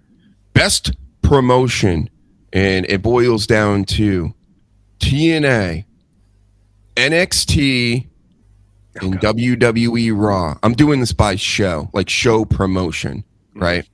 So I know that these are all WWE companies pretty much now, but out of these 3, and I can't speak for AEW and all these other NWA and whatever else is out here, Evolve and stuff. SmackDown I can speak of. That sucked this year overall. They had their times and things. This was tough because I really liked NXT, especially this year. We got the growth of Saul Ruka, Javon Evans, Obafemi, who else? God, JC Jane, Ethan Page, Ricky Saints. They're heavy. Yeah. Yep. Blake Monroe. Mm-hmm. God, they really went at it this year and brought in a lot of good talent. Dark State, like I brought up before, was nominated as a faction in there. But it's hard to beat the A show. And Raw did have its the shits this year. It's the shits. Definitely had a lot of clunkers and ones you could miss and you really didn't need to see. But for the most part, there was at least 1 or 2 shows a month that were solid all the way through. 2.5 hours, just everything was pretty much hitting. And the matches were good. The in-between segments, the vignettes. I want them to do more with that stuff, old school wrestling style. Matches can stay the same, of course. But Monday Night Raw, come on down and get your HUGEie Award. Thank you. Yep. Who's accepting it on their behalf? Celine, you want to accept it for them? Yes, I would like to thank Jesus, our Lord and Savior. Of course. All my sponsors. Man Wipes, Blue Chews. I'd like to thank all the women who actually carried the show. Thank you. Yep. Yeah, we can pretty much give it to the ladies out here. They really did carry the show. We did have Seth Rollins as well. I know nobody cares about Seth Rollins, and they don't really see him as an A player, a lot of people, but he is amazing on the mic. He scorched CM Punk many times this year, and I loved it. And yeah, it's pretty much Seth Rollins and Asuka and Charlotte and even Nia Jax, who, if we had a most improved category, she's in it. So yeah, the girls in the Judgment Day. I mean, even Roxanne and Raquel there have been fucking fantastic. Yep, all Liv year Morgan, long, before and after. Just and even all the girls they bring up. They've been bringing up all these NXT girls. They've been putting Becky Lynch in NXT back and forth. Yeah. And even Becky Lynch, she had a great year this year. She stole Bayley's spot at WrestleMania. Mm-hmm. She cut a lot of great promos that I could edit on the Dr. Huge Show channel. Go check those out. The whole playlist of them. And yeah, Bayley, I think she's going through menopause this year. Exciting for the show. Yeah. Lyra Valkyrie is caught up in it. Yep. Getting hot flashes and cramps. Yep. She's got to take care of Bayley, who's struggling right now, giving her sandwiches and back rubs or something. Yep. Yeah. So Raw, I can't believe it that I picked Raw. I'm like, well, I mean, as much as we complain and bitch and moan about any of the storylines or Triple H or anything, it's still the number one promotion. It's still the number one show. You know, we, like you said, once a month we'll get a banger. Overall, it's not horrendous. It's right in the middle, but it's still the number one fucking broadcast. Mm-hmm. Except that first one. That first one, they built it up so much. January 6th, 2025. Oh, it's the beginning of the new this and that. New. Oh, every week's a new era now with Triple H. So, I mean. No, we're still in the Ruthless Depression era. Still. Yes. I think I would have voted just against Raw, just out of defiance. I agree with everything you both said, and it's the biggest company, it's the biggest promotion, it'll get the best ratings in that lot. But because of just Triple H and all the fucking relentless adverts, I would probably just say TNA would probably be more enjoyable for me, because I'm going to guess they don't cut to commercial every 90 seconds. And even if the show isn't as entertaining or doesn't have the biggest stars as NXT or the main WWE shows, I'd still I'd be in the moment, and I would probably still enjoy TNA more at the minute. I really considered them too, but I couldn't do it just to keep the sanctity of the HUGEies alive and well, it being the first one. I didn't watch enough of it. But next year, TNA, step your game up. I'm watching this year. You're on AMC. Let's go. Yeah, I was going to say, they just got their TV deal and everything, so yep, I'll be seeing a different product. I'm going to be watching Thursday nights. Yep. And so these first couple of episodes better be fucking bangers or Arc Raiders. Okay? Masturbation. Yeah. I'm baiting over here. So 2 more. These are the biggest ones. Again, over here in the Dr. Huge Show, see, everybody's equal. See, I'm not going female, male. I'm going male and then female last. See what I did there? You're not the only ones that can pull this stunt, WWE. I do it better. Look. Yeah, you I pivot. stand for women. Dr. Huge Show does. Yeah. I have women's underwear on, so whatever. Right. What color are they, Sleaze? Pink. Wow, I knew it. Really represented. All right, so male wrestler of the year. Now, even this was a little difficult. I'm like, it could be a million different people, right? I'm not going to get fancy with it. I'm going to go with what's selling, what's popping, who's could be the biggest this year, and what it looked like from this year. What do we got? And I'm telling you, the 3 nominees I came up with: Jacob Fatu, whatever he's got going on and got written off TV for a while. If he wasn't, the rocket ship was strapped to him and he was on his way. Jacob Fatu is the next Roman Reigns. He's getting a Roman Reigns push, basically. And then we got John Cena. The last year, the whole, storyline of it, he made it through it. Amazing stuff.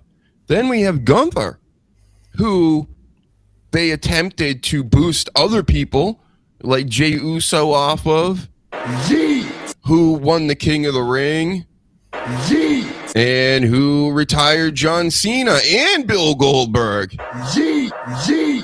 So, the award of the HUGEie Award 2025 Male Wrestler of the Year goes to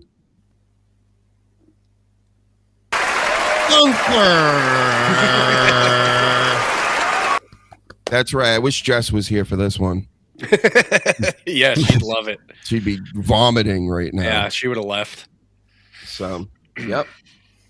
Danny agrees, right? You must agree with Gunther, right? That I would like to see Gunther in that role, but he has put over too many shitheads, in my opinion, even if that is just Uso and Sami Zayn. I would actually say that Cena has probably had the more... It's been Cena's year this year because he's retiring. And that's not me saying I like Cena better than Gunther, because I don't. But Cena's had the belt. He either the main belt and broke the record. He had the IC belt, which I don't think he ever had before. He's had this great career-ending fucking run. So, you could have given it to Cena and I would have gone, yep, fair enough. That makes sense. Yeah. It was Cena's year. I mean, everything about WWE was revolved around him. So, he had a hell of a fucking retirement. It's true. But he didn't win the King of the Ring in Saudi Arabia. And he didn't retire Bill Goldberg and himself. Yeah, he didn't retire himself. And he didn't put over... He tapped out, so he technically did. Sorry. Oh, yeah. Wow. And he was happy about it. Yeah. Sorry, keep going. That's Triple H's guy, You better like this, everybody. You're going to get a lot of Gunther soon and forever. Oh, yeah. They're pretty much putting him up as the guy that retires people, because he's going to do it to AJ next. He's going to do it to Brock Lesnar this year. So, yep. He says his profession now is making people give up. That's a quote from him in the media. Nice. Yeah. It's fantastic. My profession. So congratulations, Gunther. Well deserved. I mean, in my opinion, beat out John Cena even this year. You know what? I would have given it to John Cena too. It's just a layup. But you fucked up the heel turn. This is you too, John Cena. It wasn't just Triple H, obviously. This is a team effort of fucking all this up. So you just become good again one day. You say, oh, forget about all that. You even tell R-Truth, oh, you gaslight R-Truth, who's already crazy. Oh, yeah, I don't know. That was weird, right? Who would want to ruin wrestling? It's like, we get it, okay? You're doing AEW shit. You're just going to go, yep, we're done. I'm good now. Got it. Yeah. Fuck that. So that, and also Travis Scott being involved in WrestleMania and everything. that put a damper on just the whole connection with John Cena and how he was supposed to be a part of it. That was stupid. Did you see the new picture of Travis Scott? He's like got his shirt off in a room with other dudes and they're doing some weird shit. It wouldn't surprise me. I've seen a lot of the artwork on a lot of his albums and the newer stuff that's supposed to be coming out, and it's like very occultic and PDF type business. You know what I'm saying? It's weird. I think the reason why they didn't go forward with him is probably because he wanted to butter somebody's muffin, if you will. Because he seems fruity. It could be. I mean, in a boxing ring or something, you two. Right, hypothetically. I'm not gay no more. Yep. No, That's not a guy that that's what he'd be fighting to prove, yeah. He's not gay anymore. Yep. No, he's gay. He would be probably the worst thing that happened to wrestling this year. Yeah, terrible. Yep. Literally the worst. Worse than the dwarf that everybody was upset about. That was John Cena a weeks ago. I love that. Worse than Hulk Hogan dying. Oh, yeah. Worse than Hogan dying. Yeah. Yep. Yeah, we got to recap some things too. But we have one more thing to go to. One more category here. Best female wrestler. And legs, tits, or ass. Oh, come on. That's what you're boiling it down to. Fingers crossed.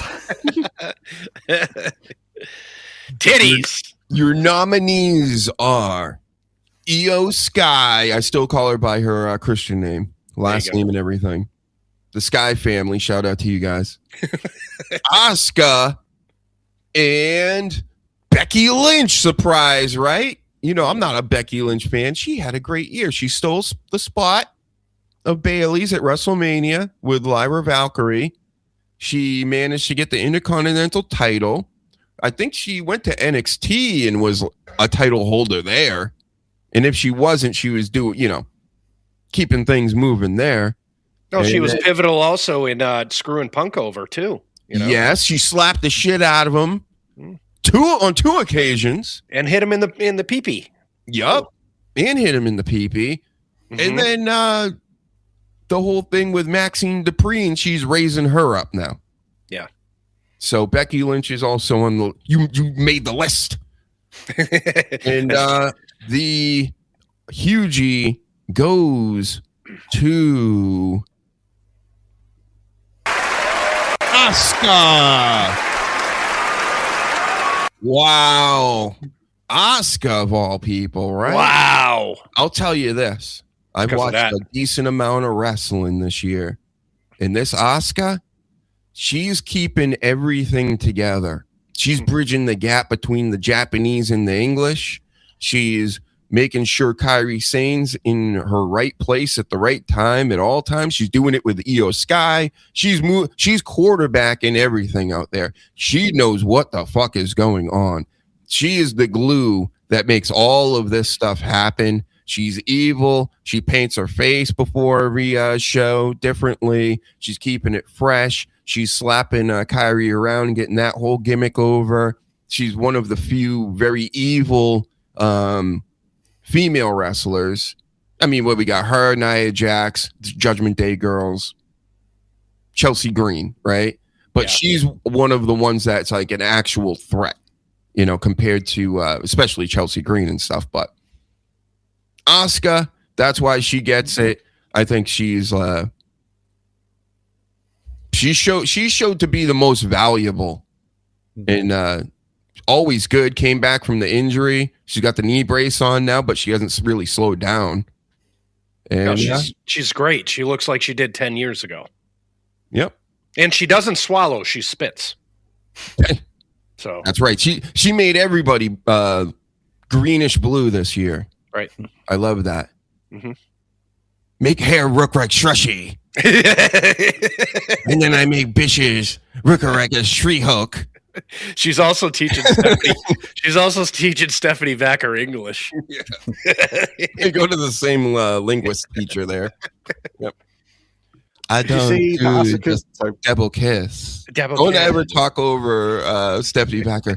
I've got this about double kiss.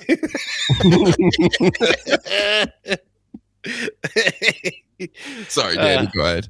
Oh no, I was just add on the Asuka thing, but then in contrast to like a character on screen, she's like got a lot of real wholesome content on a YouTube channel. Where she's, with the money that she's made working for WWE, she's got like I think it's maybe like a 2 or 3 floor like arcade hangout game center that she's not secretly getting built, but she's not letting like slip where it's getting built. But she's like had some video footage released of it, and yeah, she's just going to have arcades and stuff like that, and it just looks real cool. Yeah. Yeah, I've seen her. She camps in her backyard, and she'll like eat sushi all the time, and she gets stalked, by creeps. That's right. Yeah, she had that problem this year too. Yeah. Right. Yeah, I didn't know that. Yep. So just to speak on a few things, congratulations to everybody. Let's go through the list one more time. Asuka, HUGEie, Gunther, Monday Night Raw, somehow on Netflix that I have to pay for and watch a million ads. John Cena, heel turn. Io Sky, Bianca best match. I just wanted a reason to show this again. Stephanie Baker, Rookie of the Year. Yeah, Judgment Day, Faction of the Year. I mean, just so many winners right there. You know what I mean? And then Liv wasn't even in this picture, and Liv's the biggest one out of all of them. Booker T, Announcer of the Year, Alexa Bliss, Pop of the Year, and Lesnar as the funniest moment, slipping but keeping this hat in his hand. So good for you. Yeah. Yep. But what else happened this year? A lot of random things. One thing that came to mind for me was for a few weeks there, the Matt Riddle stuff. Oh, God. Do you guys remember any of that? He had a problem with UK promoters. Yeah. And he made all those videos that we watched. And yeah. Yeah, he's terrible. He's a terrible wrestler and human being. So. And supposedly it was for like a charity. And, they've been bickering back and forth of, who's in the right and all this business. So there was that, the Matt Riddle drama. Then we had the Cora Jade OnlyFans stuff. Remember that? Oh, God, yeah. They were so pissed one way or another. Her going on Ariel Helwani's show and saying how WWE was body shaming her and the people are body shaming her. And it was messing with her mind because she was there so young. And she was. I will give her that. She looked really young. They were probably like, listen, it's time for you to get those big fake titties and to do this and put the weight on and blah, blah, blah. And it's like, just take it for what it is. You're in show business now. Yeah, yeah. That's the thing a lot of these people don't understand. It's the same in acting. They'll say, well, you might need a nose job. You might need to gain or lose weight. I mean, that's part of the shit. I would go into Hollywood and they'd go, you need to take your whole face off and maybe put Nicolas Cage's face on your, your bones. Right. Right. I go, okay, maybe I'll do that. I've seen Face Off. It's a pretty seamless procedure. They look just like each other afterwards. They do it all the time. Yep. And you have a better OnlyFans than anybody. Yeah, he does. I don't know. Cora Jade's pretty good. And who's the other one? Who's my favorite? There's a lot. The military girl, Lacey Evans. Oh, Lacey Evans. Fuck her. Great. I will. Thank you. That's your favorite. I wasn't aware that was like top of your list. I love Lacey Evans. Yeah. Yep. She's just, I don't know. She looks really good to me. I'll take that all day. Her and Mandy Sachs are like just sad, pathetic people to me. Mandy Sachs is almost like, in a way, it's like too perfect. She looks really good, but it's like, I don't know. I don't like those women that are like, it's too symmetrical. Everything's too right. I like a little wonkiness, a little charisma. I like an eye that goes one way and the other one goes this way. Yeah. You need something a little wrong. That's why I like. Right. Neanderthal forehead. You used to like Shawn Michaels. What? No, he likes Shawn Michaels now. Yeah, that's what he's my favorite now, Danny. Come on. I had to But take you that weren't picture. gay no more, so that's why I thought past tense. How dare you bring that up? I'm not gay no more. Mm-mm. Not no more. Not no more. So, yep. But nowadays, ever since I've seen, where is it? Ever since I seen this, I think, I'm not gay no more. no. How can you be gay with something like that? Yeah, that's pretty good. Pretty good. You know what? Instead of that, I just want some guy's sweaty nuts. Yeah. You know? Yeah, I want musty, hairy nuts. Yeah. Somebody that's going to fart constantly under the sheets. So shout out to you, Cora Jade. Very rough year. I think she retired from wrestling. Who knows? She may come back eventually, when this whole OF stuff dies down, if it ever does. I love that that's the fallback now for these girls. That's fallback for a lot of people, like not even wrestling people, but definitely the wrestling. They're already out there. They're half naked in the ring. They're figuring, what's a little more, right? Yeah, I don't even think it's fallback for a lot now. I think that's the end goal. But things like WWE, it's just going to funnel fans to them. It's true. Yeah. Sorry if that's pessimistic of me, but you know what stinks is back in the day, like let's say there was OnlyFans back in 2005. Vince would have been all about this shit. Just like he was with Playboy. He would have been all over. Here's her OnlyFans. Fucking. It's true. If that OnlyFans got a cut, yeah. Yeah. The Jello wrestling and the mud wrestling, he would be, You know what? WWE would probably have a thing on their app. Yeah. On their own app would be like, and here's all the hottest chicks we got. Yeah. Wow. Yeah. You saw them wrestle. Now see more, pal. The women's division wouldn't be on television at all. It would just be exclusively behind a different paywall. Yeah. You'd maybe see the manager being a manager and just get a little taster of them. But yeah, if you wanted to actually see their jelly match, could have been, EFTs. That's right. Get liking and subscribing.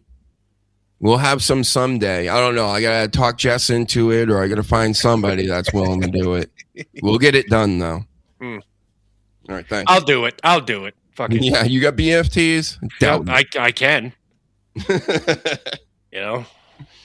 Here's another story. Huge story. We did a whole podcast about this one, Danny. The Roger Jackson situation where he beat up Psycho Stu. Sleeves, give us a rundown. What are your thoughts on that whole thing? I'm sure you've heard the show and what we had to say. And what are your thoughts? Now, thoughts on him or just how the whole thing played out? And I blame the organization. I have since day one. You know what I mean? They should have precautions for this fucking shit. If something was going on in the parking lot, then the organization should have been like, hey, maybe we should keep this guy the fuck out of here. Even if it was the other guy's fault or whatever the fuck happened. I blame it 100% on the organization. Roger Jackson's, he's a man-child that is a Nepo baby that, thinks he could go around doing shit. But it could have been stopped, It's funny. I knew that story was going to fall off too, and nobody was going to keep up with it. But it's like he did get picked up months later, and then was bailed out. I think immediately. By his dad. And I think it's just now court business now, and it probably will be a payout. I'm sure to Psycho Stu at some point. We'll hear something about that. But for the most part, it's just slap on the wrist. Rampage hooked you up. He says he's not going to deal with you anymore, but he's your dad. I'm sure he will, and or already has, and the rest is history, right? Yeah. It's got to be settled out of court for an amount, and that's it. It'll happen again because I hate to sound like Cornette, but these fucking indie mud shows that have no security and no clue onto running businesses and shit. This stuff happens all the time. It just happened to be Rampage's kid that did it. Honestly, even I know I'm not trying to get up on my high horse or anything, my Seth Rollins juice or whatever right here, but they're drinking backstage before they're going to get into a ring. And I know this is a thing in wrestling. People get high and drunk and whatnot, whatever. I'm not putting my body on the line for somebody else who's fucked up in any type of way. Any type of way. Like, no. You do it after. Right. But before we're about to go in there and you're like going to spike me on my neck or something, I'm going to watch you drink. Go fuck yourself. Well, to this day, I think Cena was on. I ended up listening to Cody Rhodes' podcast with him on. And they say it's still a thing. Like after matches and shit, they'll go back and have a couple of beers or whatever. But they're not going out there after they're drinking. It's they come back, they're taking the shit off, have a beer or two, whatever. But yeah, if you're sitting there getting all fucked up before a show, I'm not trusting you. And the organization again should have been like, hey, we can't be doing this. Rikishi.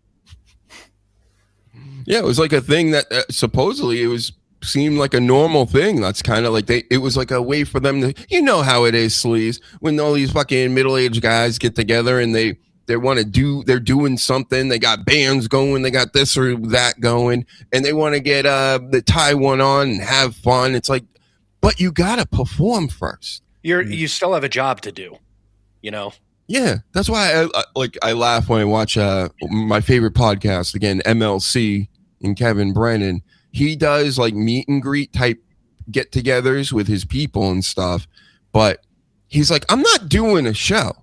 He's like, I'm gonna go there because he's like, I'm not gonna just go there, worry about doing a show, not drink, not have fun, because you're worried about just like working, right, and making sure that's right. So. Like, he's like, just meet me in a hotel room. I'm going to go play poker. Just come hang out. I might do my show. You can fucking hang out in the hotel room while I do my show. Right. And you know what? That's perfect.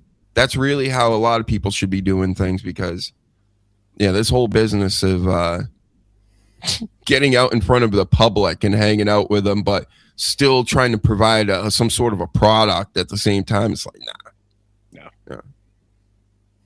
Yeah, that's why these organizations stay where they are, because they have that mentality. They have more of it's the camaraderie of like the boys and the fucking fucking around and all that shit. There's no professionalism. Next thing you know, Alicia Fox came to a show drunk as shit. Oh, that's right. Yeah, and Arn Anderson was the one that said, "Yeah, you're fine to go out," and they fired them both. Mm-hmm. Oh, a little bit of the bubbly. Exactly. That was Alicia Fox backstage. What? Yeah. Well, he was probably drinking with her, right? Probably. 1 beer, 2 beers, 3 beers. Got Alicia Fox, and she's like, I'm wasted off these 3 Bud Lights. Yes. Yeah, she didn't have much meat on her, did she? She was quite spindly, like Bambi. It's like legs just flailing everywhere. I mean, she was good. She was funny and everything, but she looked like Bambi on ice. Yeah. Then we got Marcia Slamovich. That whole situation, a domestic. I think she's a lesbian, and she allegedly did some of the stuff. A little 5 fingers to the face, or what do they say? The important thing is the other girl. Did she learn her lesson after that, or? I don't know. Did she start making dinner? She start doing the dishes? All that statistically, you're not always safer with a woman. Don't look at the stats on that, so don't start hating on me, people watching. But yeah, those women too. They'll beat the shit out of you. What are you talking about, Danny? Every time I see a lesbian couple, I'm like, they're going to be together forever. Yeah, forever for life. Oh yeah, definitely for life. The Scissor Bros in AEW. They should have been in my awards somewhere, but they broke up, I think, before this year. They stopped scissoring long ago. And how about the lady? Did you guys see the Instagram video? It's been out there where this indie event had a bad guy wrestler fighting with a chubby chick in the crowd. She starts like throwing water at him or doing something. He like spit at her. She comes over the gate, chases him backstage, like through the curtain there. And then you just see her get chucked back into the arena, like their little arena there. Good. But, I just remember that being one of the biggest clips of the year. I wish I could find it, but I tried earlier. I just couldn't find it. But that was something. Go check it out if you haven't. One of my favorite moments of the year in wrestling. One of my favorite moments of all time is anyone getting hemmed the fuck up from jumping into the friggin' area you're not supposed to be in. Like Paul Heyman pushing that little kid. Fantastic. Mm-hmm. Get that kid out of here. Push, grab by security sleaze, right? That's what the legals say. Right, sure. Mm-hmm. But I love that. I love it. You deserve every second of it. More ridiculous nonsense from this year. Mercedes Moné and her 12, 13 plus belts that she's had off and on all year long. That's just awful. It's the shits. It's awful. Do you see Sports Illustrated named like all AEW people as like the best? Like they did awards like we just did.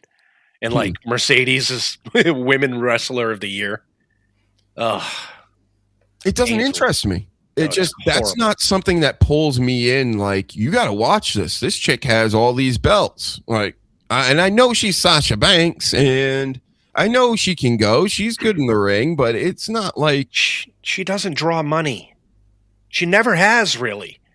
It's the people she's against that drew money in WWE. And now with all the 50 belts that she has, nobody gives a shit. Even their own fans are making fun of it. Like, it's bad.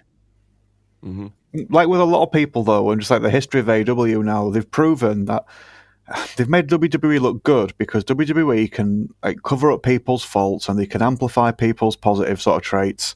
And when someone has a lot more negative than they do positive and they go to AEW, they don't know how to sort of like present themselves, and Tony's not going to fucking do anything useful.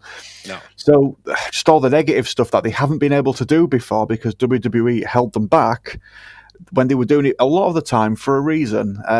They just look shit. Moxley's the same. I've said that from day one. Moxley really needs someone to be like, actually, John, that's a stupid fucking idea. Don't do that. But he doesn't. Everyone's like, you're great, steam on. And then he just does all this stupid shit. And it's the same for a lot of them, whether they're a big star in an AEW sort of size or just like if it's Marco Stunt or whatever. There's no one really there to sort of like give proper advice that people are going to listen to, sadly. Over the course of this year, the only thing I've heard, like pushback-wise against Tony Khan, has been MVP and the Hurt Syndicate. Like MVP just came out and said, like, they've come to us with ideas, and we've said, no, it makes no sense. Like, you're not going to have Speedball Mike Bailey beat the shit out of fucking Bobby Lashley. Like, they want stupid shit like that, where they're one of the very, very few, because I haven't heard anybody else say this shit. Well, Britt Baker was another one, too, and she's been on the bench for like a year, that have actually pushed back and said, these are fucking bad ideas. Another one, Keith Lee's been brought up lately. Apparently, I didn't even know he was still in the game. He's in AEW, and he hasn't done. He's like, I'm just sitting here. Yeah. Yeah. Okay.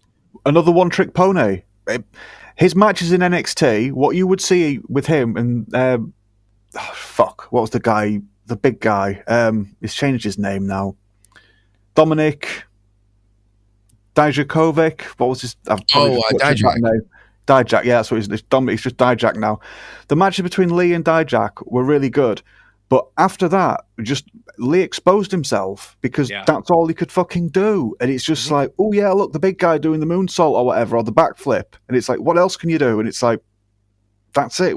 I just do this match all the fucking time, and again in AEW, they couldn't hide any of the shit that sort of like kept seeping out, and it showed that he would have been better off staying in WWE and having Adam Cole manage him.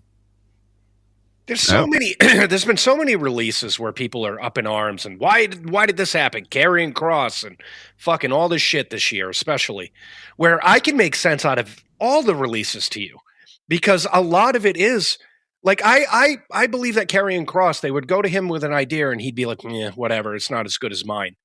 And you're only going to put up with that for so fucking long. You know what I mean? And a lot of people that have left WWE to go to AEW especially are those types of people that you had a hard time working with them. You know what I mean? Or they just weren't that talented. Keith Lee, he was never a big thing to me at all. I'm just like, okay, big guy that does minuscule things. It's just, they all make sense. Yeah, the WWE, they do love people that are just like, sure, I'll do whatever you want me to do, I'll do. Oh yeah, you want me to stand on my head and I'm Mr. Stand on my head guy? Sure, I'll do that.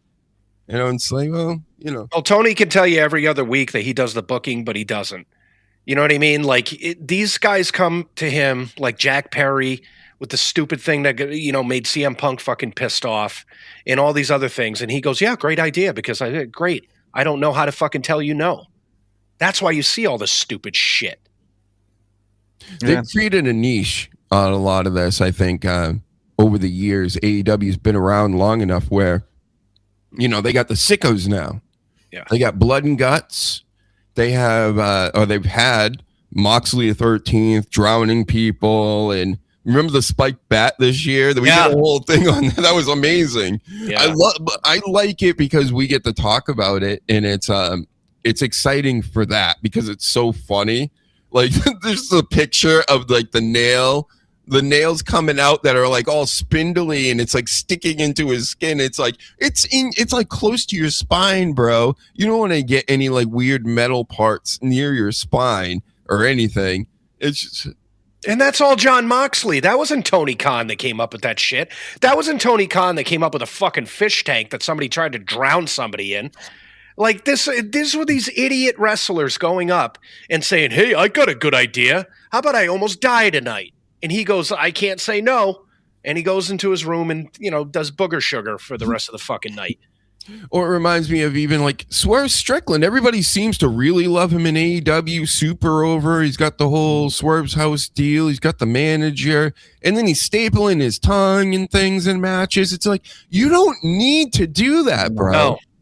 You should really be better than that. Like if you're an elite wrestler, you don't have to be doing these fucking Carney sideshow type things where it's like, hey, look, I got a staple in my tongue. Just it brings it down for me, believe it or not. It's crazy how that works. Even back in the day when it was actually a thing, which it's not now because it seems very dated to me. ECW, they would have normal matches all the time. But they would have the fucking, ropes on fire and fucking all that shit too. But it was a good mixture. When you watch AEW, every fucking match has a stipulation that's stupid, or they'll have the same exact match with different people on the same fucking pay-per-view, like a death fucking match, like 4 of them in the same fucking program. Like, there's no they say this is where the wrestlers come, and there's no wrestling in it. It's fucking stuntman shit. At least when WWE does that, like if they have multiple stipulation matches, it's on the same pay-per-view, which still sucks a massive pair of donkey balls when you've got like Hell in a Cell at the beginning of the pay-per-view and a Hell in a Cell at the end, or Elimination Chamber or Royal Rumble, whichever it is, and it just dilutes the main event. But yeah, AEW did have a habit of just, but I'm sure it still does, of just being like, yeah, we're just going to overuse every spot with steel chairs in this first match. Yeah. And then the second match was like, we're going to overuse steel chairs again. And there wouldn't be any long-term sort of like, or at least just a 2 hour of the night sort of like examination of what's to come and be like, actually, lads, you use ladders, and then the third match can use tables, therefore nobody's stepping on anybody's toes. It's just like, just do what you want, and it doesn't matter, really. Yeah. But it's stuff like that WWE would be good at, telling Moxley and other people, no, don't do that. Mm-hmm. But that's not me defending WWE blindly, because there'll be things like Austin Theory with Vince McMahon's egg, my egg, Austin Theory's egg, and all that. It's just the WWE do give people some stupid shit, but in general, they are quite good at seeing what people are good at and what they're bad at. Excuse me, and sort of like helping them mask or amplify what they need to. And then you got the comedy stuff, because it's not all gore at AEW. They got the goofy ass comedy stuff too, which just doesn't land for me. I don't. It's not funny. It's not funny. It's that indie wrestling shit. Joey Ryan, you're flipping, you're grabbing my dick, right? And invisible grenades, and I'm wrestling little girls and blow-up dolls, right? Anything can be wrestling. No, it can't. No. It stinks. It's fucking stupid. So now we got the timeless Tony Storm out here teaming up with Orange Cassidy to just create the most cringe that there can be. I just saw a clip of it today. I think they were in a match together this pay-per-view you speak of, Sleaze, that nobody knows. Like Nobody knew. Yeah. And now you got the pockets, and I think that Maria Shafir chick was doing the thing and really kicking his shins hard, and it's like everybody's getting involved, and that's cool. Like with, believe it or not, Timeless Tony Storm, Orange Cassidy. If we're at this point, especially with Timeless, she was hot for a minute, and it was cool. I think that type of thing can't last long term. That's the Alpha Babes. That's Otis and Maxine and Tozawa. You know, like that should be on a lower card, but they boost them up. Oh, Orange Cassidy for years has been main eventing AEW. That's kind of why I don't watch it, because it's like that's what you consider the best. Either he opens the show or closes the show. No. Not for me. They don't know how to put people in place, because they're okay. So yeah, WWE, we just had a nominee that had a match like that with Cody and fucking Kevin Owens. It was a train wreck of a fucking match because it had ladders and all this shit. There is a place for it. But like you said, they're doing the comedy shit with the main people, the people that should be doing all the blood and guts and all that shit, like Darby Allin, Jack Perry, all the smaller mid-card guys should be doing that shit. Not John Moxley, not fucking Edge, not the big people doing this fucking dumb shit, because they don't have to. They're supposedly stars. You know what I mean? Back when John Moxley showed up on AEW, I'm like, all right, big fucking deal. He's the biggest star they got right now. And now he's like doing fucking chain matches, where people get choked the fuck out and stabbed in the forehead. Stupid. Well, he won the Continental Classic. That's when he's turned face now with the Continental title. Right. That was actually part of another belt that now it's separated. So now that other belt is another belt. And what? Right. He had that exploding ring match. Don't forget that. Oh, yeah. That beauty. Right. It angers me. It doesn't even make me want to make fun of it. It just angers me how bad this fucking programming is. I haven't watched it since WrestleMania. It does not stress me out anymore whatsoever. Seriously, it's so funny. By the month this year, it has gotten progressively worse and worse and worse. And even some of their fans are coming out and being like, what the fuck did I just watch? And they're ignoring it, going, no, this is great. This is what everybody wants, as all of our numbers are in the fucking toilet. As long as it's not Vince, it's people with that mentality of as long as it's not Vince / as long as it's not Triple H / WWE now. But initially with AW, it was just as long as it's not Vince, I will fucking eat whatever. Yeah. Yeah. In this day and age, there are people like that. Vince is one of them. It's a smaller version of this. Vince has that type of heat one way or another, and then some of the people that may not even like Vince that much, it makes them stick up for him, and because they're like, no, what's going on now isn't good, right? What are you doing? So I don't care about all that other stuff, but whatever. It's mind-numbing because I always like competition. I love when WCW was going head-to-head with them, when ECW came up. Even back in the day when, the territory days where everybody was gunning for everybody else, it made it exciting. And now it's not, because the only competitor you have is a fucking clown, and it's he won't be stopped because he's a billionaire. So we have to put up with this. At least when WCW started getting bad, they stopped, Ran out of money. Yeah. AOL's like, fuck this shit. This fucker's going to be around forever, and it sucks. Yep. I don't know how TNA did it. They managed to stick around for this long to the point where they're 20 years in, plus years in, and then they partner up with WWE, and they're basically WWE now. Yeah. So it's wow, they've been around for over 20 years. What?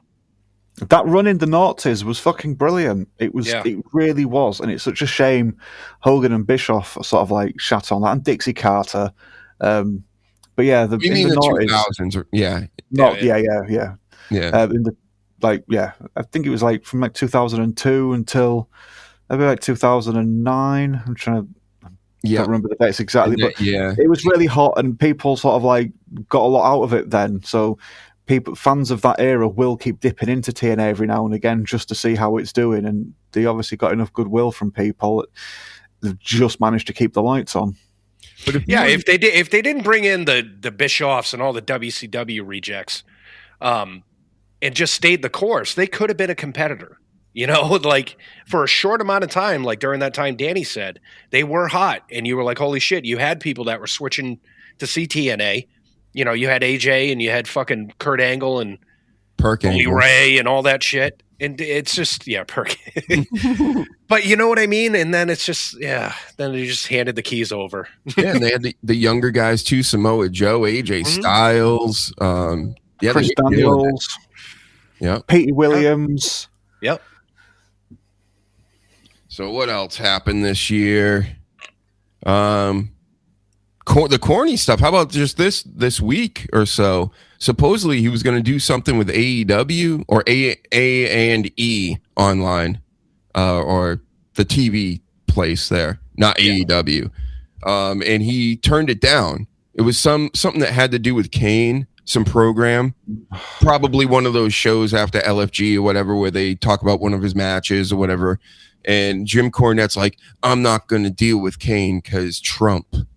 You know, the same thing as Mick Foley last week, where he's like, I'm not re-signing my Legends contract because of what Trump said about the guy that just died recently in Hollywood, Rob Reiner.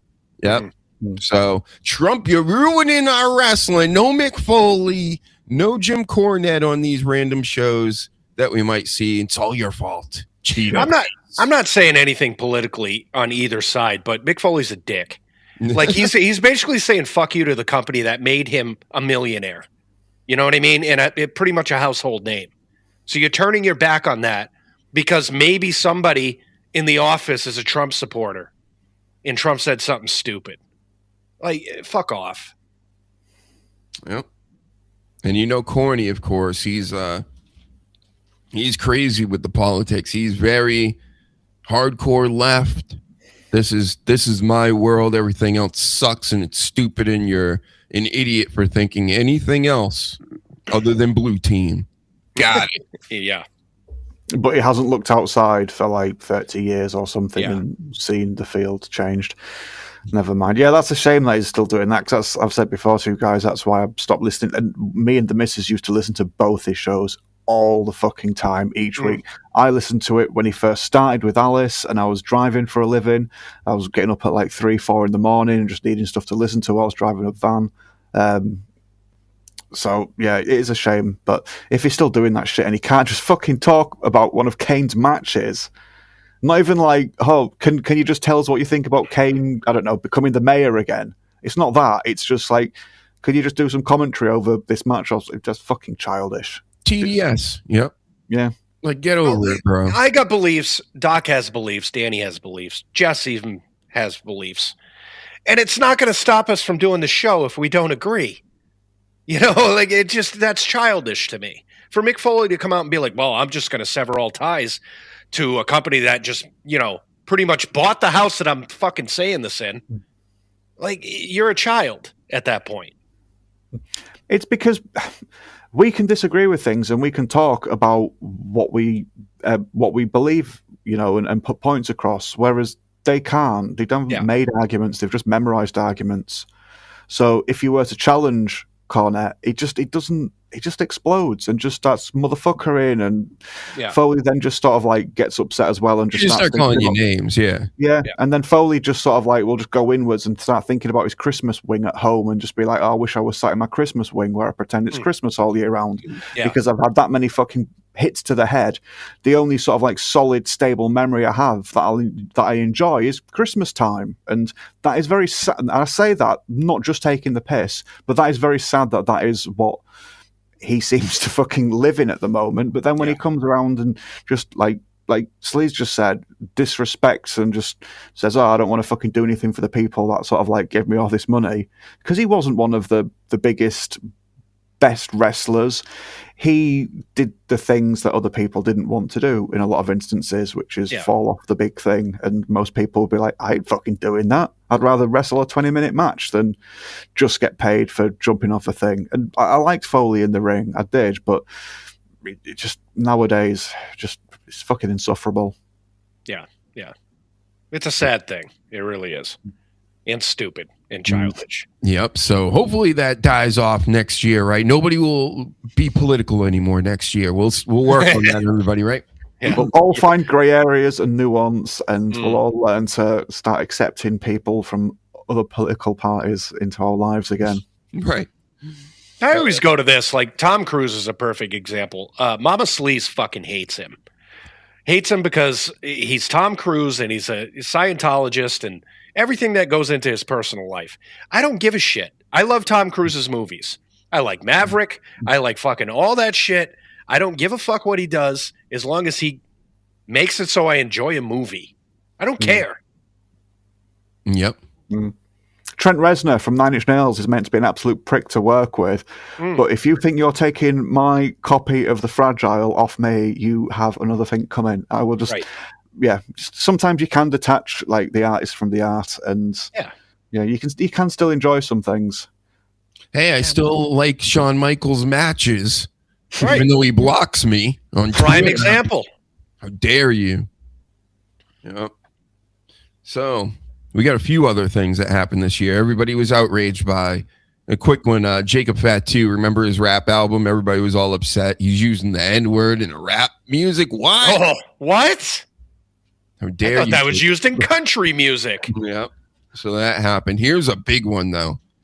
The Undersimp. Oh, God. How dare you undersimp? Rest in peace. So, Did you see that Michelle McCool says she has one more run in her? that makes me shit grown. you not. Yeah. So LFG premieres this year. It's the whole thing where you got the coaches. He was a coach, Bubba Ray's a coach, Booker T, and Mickey James. For whatever reason, midway through the season, a couple episodes in actually, you got the wife of Undertaker, Michelle McCool, basically working with Mickey James. Mickey James, soon after you hear news that she's not going to be back for season 2, which is happening almost like a month or two after season 1. It's not like a yearly thing. So she's now one of the coaches in season 2. They let her get the first 2 picks of the whole show. So she's got the 2 best wrestlers on her team. She ends up winning the thing with Booker's people that he's been training and bringing up through season 1 and whatever. Then Undertaker, this whole time, who was the winner of season 1, of course, he has a podcast with a good friend of his, kicks his friend off the podcast, who started the podcast, then brings his wife on in his place, and then goes to the WWE network and sells it to them, basically, and is doing the show now without the guy that actually started the show. So the Undersimp, whatever you're doing with this Michelle McCool this year, this is the year of the Undersimp. Get out of here. Oh, the best one is they put her into the Hall of Fame and tried to promote her as like this revolutionary fucking woman wrestler. She didn't go in this year, though, right? Was it this year? No, I think it was recently, but it might have been a couple years ago. Oh, she sucks. But yeah. She's no Mickey James. That's all I'll say. No, not even close. Mm-hmm. It's just an unbelievable year for this Undertaker, how he's just messed everything up for like the way I looked at you. I looked at you as a dead man growing up, then I looked at you as the American badass, and now I look at you as a guy that's just trying to keep his wife happy. And what are you gonna do? Write another tattoo? Write her name on your neck? Why don't you? Yeah, Sarah. Mm-hmm. How's Sarah doing, Undertaker? Yeah. Right, she didn't pass away, right? Michelle McCool bathes in her blood.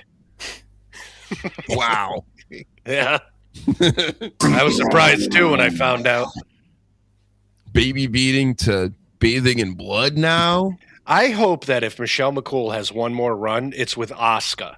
And Asuka just beats the bag out of her every time they meet. Man. No, she would start coaching her.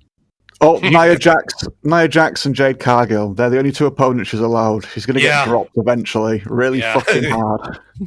Asuka would give her a potato just intentionally, obviously, but you don't know where it's coming from with the other two. Yeah. And spit in her face.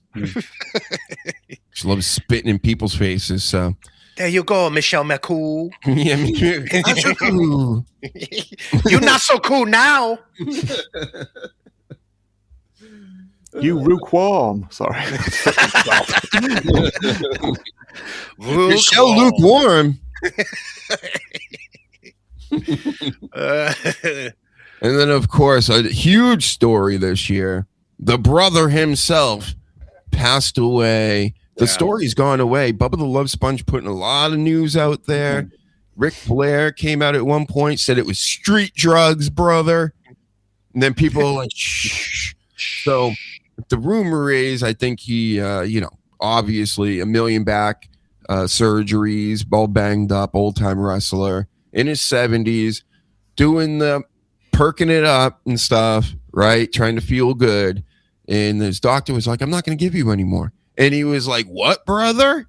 And then supposedly, allegedly, Bubba the Love Sponge was thinking and saying that it was his son, Nick, who is training to be a wrestler as we speak, I believe. And he's saying Nick went out there to get him the street drugs. And that's how Ric Flair knows. Everybody else kind of assumes what happened. And that caused the initial problems with the Hulkster, and then the malpractice stuff that we haven't heard anything about. His daughter was like the drama with the daughter and her wanting to know more and all this stuff. It was a crazy time.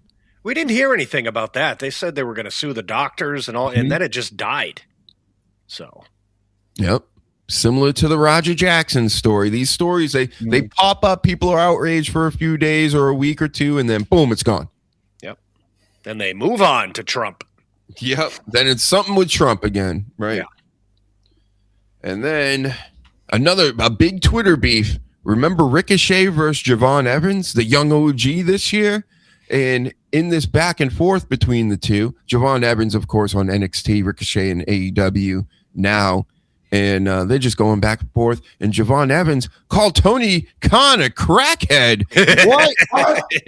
Your crackhead boss. Well, that was amazing. That's when I started liking him a lot, Javon. Shortly after, though, he had to delete the tweets. Corporate got to him over at WWE. They're like, don't call him a crackhead. We think he's a crackhead. Don't call him one, though. I bet there's a long line of people patting him on the back, like behind closed doors for that. But it's like, we love it. Here's like a fucking bonus for the summer or whatever. But please just delete it. We'll let you go on vacation for a month, paid. That was fucking beautiful. But just delete it, just for the public's sake. It's like if you're a parent and you get called to school because your kid beat the shit out of somebody and you're like, yeah, that was terrible. And then you get in the car and you're like, good job. Yeah, right. Fuck that kid. Yeah. She didn't need all those Pokemon cards. You did the right thing, son. Fuck that kid. Oh, man. Amazing stuff. Just all this whole year, a lot of nonsense. Really not like any big news. The John Cena heel turn was the real big thing. That was in the show. But otherwise, outside the show, nobody's jizzing on title belts or anything. There's no like really big happenings news-wise. It's just a lot of people acting douchey, a lot of stalkers, the sicko in AEW keeping people in his basement. Like it's weird shit like that where it's not necessarily entertaining, it's more like crime stories. Yeah. The guy from Canada that was hitting up Devon on his lives being like, hey, can you hook me up with Liv Morgan? And he's like, are you fucking serious? He blocks him a few times and he keeps popping up going, yeah, we're going to be together. Then he shows up in another country at her house with some kind of like, looks like an automatic rifle, but it was a pellet gun. outside her door, hanging around there for hours, as if the wrestlers just go home after work, right? Fucking idiots. Yeah. No, they sleep there. I mean, it wasn't as spicy. No, go ahead. I was going to say it wasn't as spicy as that, but WWE did manage to push Jey Uso like they did. But that's fucking wild to me. That is, if you'd have gone back so many years and said they're going to push Jey Uso like he's a fucking main event talent, you'd be like, fuck off, not one of the Usos. Did the other one die? Do we feel sorry for him? No, it's just because it's Roman Reigns' cousin and he's got a catchphrase. My most surprising thing about that is like if out of the two, I would have picked Jimmy. I always thought Jimmy was the more talented fucking wrestler and promo and everything else. That's what shocked me is like, really, Jay? Well, Jay wasn't inebriated. There we go. Right? Yeah. Mm-hmm. And yikes. But now he's inebriated. Every time he fucking comes out, he's drunk. We're talking about this like Asian looking man with thinning hair going after Liv Morgan, our Liv Morgan. Yeah. How dare you? Yep. And who were we just talking about? Who knows? Not Liv Morgan. We were just talking. You guys were just talking about Jey Uso. Jey Uso. Yeah. Before the year's out, this could be the last time we can do it, Danny. This is your time now.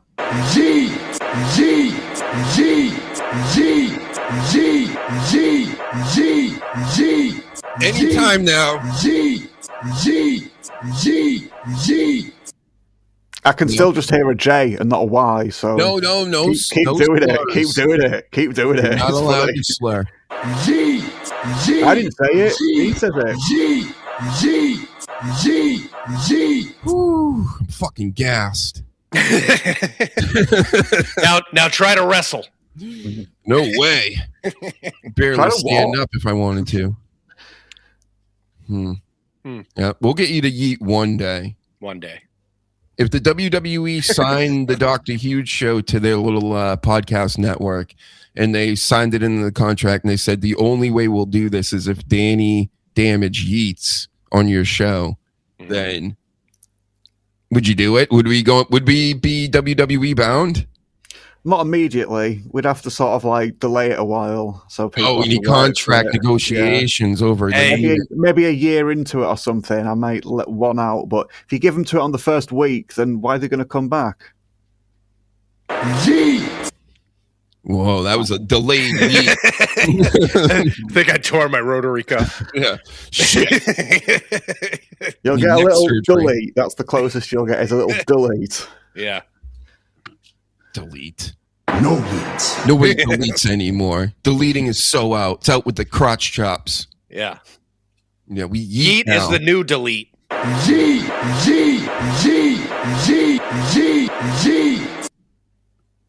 Pretty much, you just do the hand the other way instead of that way. It's the same shit. That's actually 50 Cent's move. The yeeting and then the deleting. Every time he raps, he just does this, and then he goes like this, and then he does this. Yeah.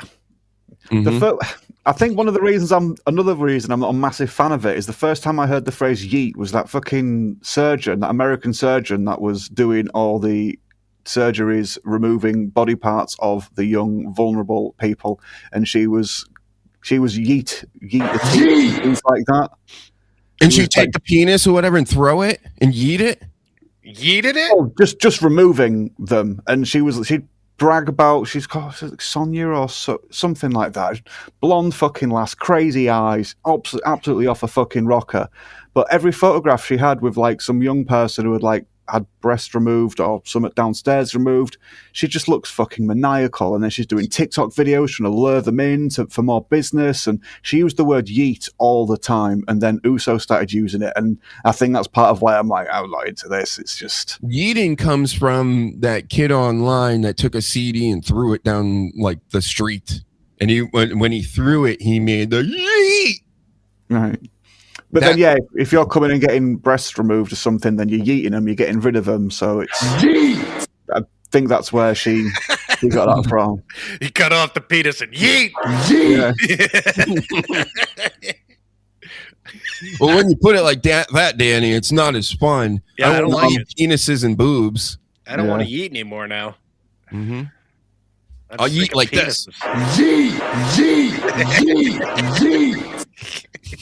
Yeah, it's just hopefully because different administration now. Hopefully, like she's had a bloody license smacked in the face or something. But yeah, she was just putting videos out on like TikTok and Facebook or wherever else, but the young people were. And she even put like a picture of her like pretending to cry, saying, "This is how I feel when I don't get to eat any teats this week," or something. No, wait, like she stole that from Jey Uso too. Fuck. She stole that from Jey Uso. Pretends to cry all the time. No, I think it's the other way around. This was like pre-Uso push, so he stole the whole gimmick.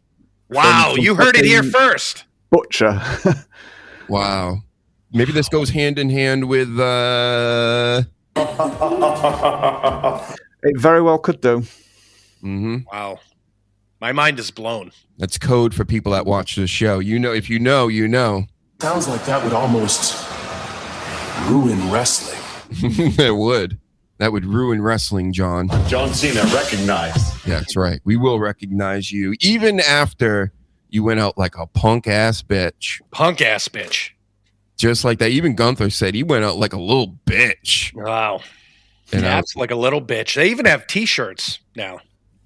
Says I tapped like a little bitch. Like a ... Like a ... That's not. Yeah. Well, it's WWE putting it out. That's true. This is the shirt everybody needs. I'm going to pick up all the chicks in this one. You are. Same. It's different on the back. I got the symbol on the back. Oh, my God. Oh, my God. Yep. All the chicks. Can't wait. All the chicks in elevators. You thought it was just the LA Knight shirt. Now I got two of these. And the Yeet shirt, Danny. Come on. Yeet, yeet, yeet, yeet. Yep. I'm only going ridiculous wrestling t-shirts from now on. No more of these. No, just like the black one with the picture on it. Sure, I'll have a bunch of them because I've gotten a ton of them. But from now on, these are the shirts, brah. Well, I'd like to update you on something as well, because I get a bunch of, let's say, show-appropriate shirts as well for Christmas that I will be premiering on next week's episode. Wow. I forgot I almost didn't bring this out, too. I have a Hacksaw Jim Duggan 2x4. He actually sells the 2x4s, everybody. Yeah, he does. Yeah, of course he does. He gets like a couple of dollars each. Buy fucking loads, sign them, and just make a killing. And fair play to him. Fuck yeah. Fair play to Jim Duggan. Yep. So this when I go to the clubs and things now, sleeves, I go, ho! And they come a running. Mm-hmm. Bonk them over the head. 2x4. Yeah, he actually goes to Home Depot and gets 2x4s and collects them. I love that guy. Yes. Doc, I did just DM you about that surgeon, just so you know I'm not going mental. You'd have to mention it now. I believe you. It's just that was the first thing. I couldn't remember her name, but that was the first thing that's popped up in a search. It doesn't matter what her name is. Yeah, that's a fair point. Val Venus. Oh, God. Hey, if they make a Val Venus shirt like this, I will. Hell yeah. 100%. I know he's got one now that says "Hello, biological ladies," which is fucking brilliant. It's a great shirt. Shit. I used to have Mr. Ass back in the day. That was way back in the day. The big lips, and it just said Mr. Ass on it. I mean, I got Daddy Dom right now. The LA Knight, the Yeet, that's really the. Oh, and the New Day. That's ridiculous. That old school New Day shirt, the Bootios. Yep. I got a CM Punk figure for Christmas. Yeah? Yeah. You going to stick it in your ass? I was going to ask most likely. I was going to ask if his head comes in his own ass, and can you remove it from the ass? I haven't removed stuck in there. I haven't played with it yet, but I'll let you know. Yeah.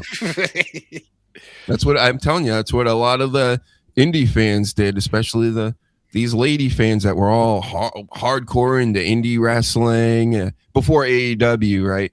And they're like, yeah, my Young Bucks pops and this and that. You know they were DPing themselves with the Young Bucks pops. Oh, yeah. Yeah. You know it. They're walking around with a figure up their crotch. AEW. DP me, Young Bucks. Oh, God. Give me a Chinese finger cuffs, Young Bucks. Speaking of the Young Bucks, what? Would you want them in the WWE? Because a rumor has it. No. It's a possibility someday. No, not for you, Danny, either. You don't want no Young Bucks in there with Cody and Jericho? If they're just jobbers, go for it. That's all they fucking deserve. Jackson's got a really punchable face. You can't teach that. So, make use of that. But no, just have them squashed by everybody. If they brought them in, I would want them to capitalize on the fact that they're corny as fuck. Like, I want that to be their character. That they are corny as fuck, they're not funny, and really go with it. That's the only way you can do it. You can't take them seriously. Yep. They suck. So corny, you find them in your shit a week later. Right? Yes. Feces. Yes. They want to be putting the B team over. That's what they want to do. Yeah. Bo Dallas and Curtis Axel. Yeah. Yes. That's where I see the Young Bucks. It's like beneath fucking Dallas and Axel. Yep. They would come over to put Rybaxel over. Yeah. Rybaxel, the worst fucking name ever. Yeah. Yikes. But not a bad little mid-card team of just like two thugs, which I didn't really like Ryback massively, especially by the end of it once, we gave him a chance. But him and Curtis Axel together in a little team, I didn't mind that. It's like, they're just grunts that like Batman can beat up before fighting a proper villain, that sort of thing. They lost the day creative went, how about Rybaxel? Be like, there's no way. There's just absolutely no way I would let that slide. I would quit before I would leave a creative room where we were going with Rybaxel. But Jerry's show worked. I forgot about that. They can't help shit like that. How much did they put behind Curtis Axel for him to just be terrible? They gave him the IC belt, too. I remember I was starting to really get back into wrestling. He's the Intercontinental Champ, and they're like, this is Mr. Perfect's kid, blah, blah, blah, blah, blah. And then I'm like, okay. And then one Raw, I can almost pinpoint it. Triple H was taking on Curtis Axel. And at the end of the match, it almost looked like Triple H had a stroke or something. Oh, yeah. In real life. Yeah. And then they like cut away, and there was no like ending to anything. And I remember thinking, like, what the fuck happened? And then next thing you know, like, Curtis Axel, like, really wasn't a thing anymore. And they never really came back and told us what was going on with Triple H, if that was, like, legit, like, if there was some health issue, and they just kind of cut away from Raw altogether. It's very strange. Yeah, I think that was the beginning of the end for Triple H. I think his health was catching up to him. Because that was a real thing where he, like, blacked out. He doesn't remember anything. So, what is head cheese? What am I forgetting? Rib Shot mentions head cheese. Al Snow and cheese. The cheese guy. The cheese guy. I don't remember this at all. Now I'm gonna kick myself when you fucking say who it was. Tell us more, Rib Shot. Yeah, Rib Shot. Shout out to Rib Shot. Yeah, no, that's gone past me, but I'm going to kick myself. I should know this. Well, he'll tell us. But they've had some terrible combinations of names over the years. I hate when they do that. I hate when they combine two people's fucking names. It's like one of my pet peeves. Charlexa. No. Then we got Nia Jackson Lash, so it could be Lash Lexa. What? I have no idea. Nia Lash. They try. They do try with a lot of them. We just forget, I think. It's so bad. But Steve Blackman. Why was he the cheese part of the head cheese? That doesn't make any sense. Huh. Yeah, it's weird. I do remember them being a team, though. Yeah. Now I do. Just the same. Al Snow wore ring gear to look like Steve Blackman. Yeah. I don't remember head cheese. That's actually pretty good. Just even thinking about it, I don't remember that at all. Yeah. Wow. Head cheese. How about the fights that went down this past week? Did you see any of those sleaze? We had Jake Paul and Anthony Joshua, a real life heavyweight champion, and he got his fucking face taken off. Still fake in my opinion. And then we got Andrew Tate after that taking on that what was his name? I didn't even write it down. D'Amore. Chase D'Amore, who we watched, throw these punches. It was amazing stuff. Yeah. Yep. They fought. Andrew Tate and what's his name? Jake Paul both got fucked up. So I just saw that, and I kept just watching it over and over with Jake Paul getting his fucking jaw broke, where it looked like it was actually going to come out of his mouth and just fly into the crowd, and that made me so happy. It's still a work. That's how I take it. It's still a work. Oh, yeah. He had to get beaten up so he can continue this grift forever. Well, Tyson's coming out now saying that his match with Jake was scripted. He's flat out coming out and saying it now. Jake Paul was supposed to get in with a tank, with that tank kid that was much smaller than Anthony Joshua, but he would have beat the piss out of him too because the cat was out of the bag with that one. And then he stopped that match, got with Anthony Joshua, and let him beat him up.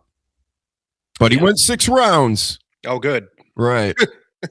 And Ribshot says he had no personality, so Al Snow gave him a cheese hat, and they were cheese heads. You know what? I kind of do remember that now. My memory's getting bad because I'm almost 50. I wish I still had that. I had to move it for less. We'll applaud you for almost being 50. Almost. Look at that. Still doing it, folks. Yep. Fucking old. So what else do I have here? I mean, we can go over likes. We can do things. We could. Do you have a time limit here? I got about 15 minutes. All right. How about you, Danny? You got to go soon? No.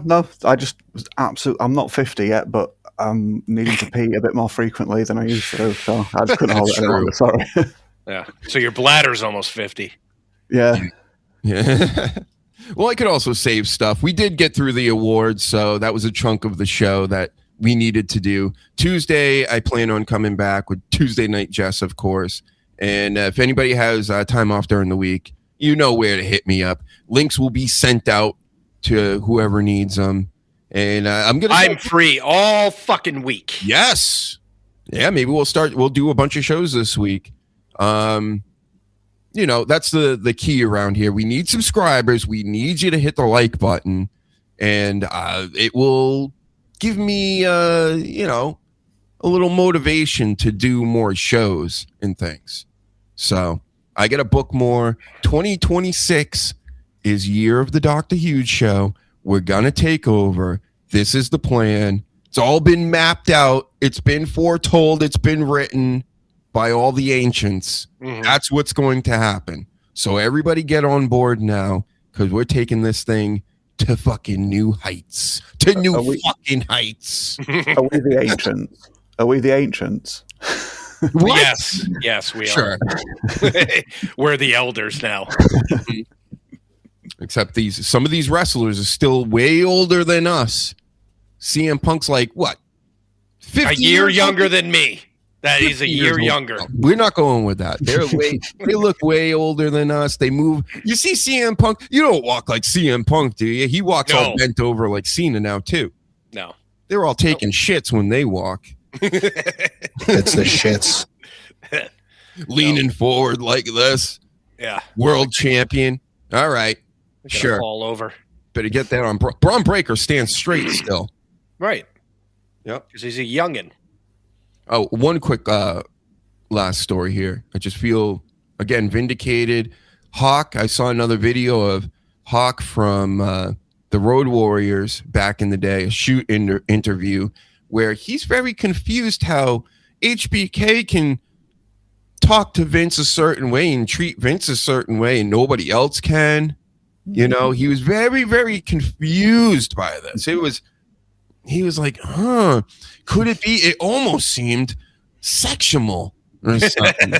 Almost seems like that. Yeah. So I just wanted to point that out too. Many white nationalists, old wrestlers, Hawk now, Bret Hart, who else? Just a lot of people saying that what we thought was the case, which is maybe in a boxing ring YouTube TOS, HBK and Vince McMahon might have had a little of this going on. A little bit of this. Oh, yeah. Fuck. Oh, dropping fucking loads. Maybe. Who knows? They were very familiar with each other, we'll just say. When they stepped into each other's personal space, neither one of them seemed uncomfortable. Yeah. Seemed very at home. It almost fits like a glove.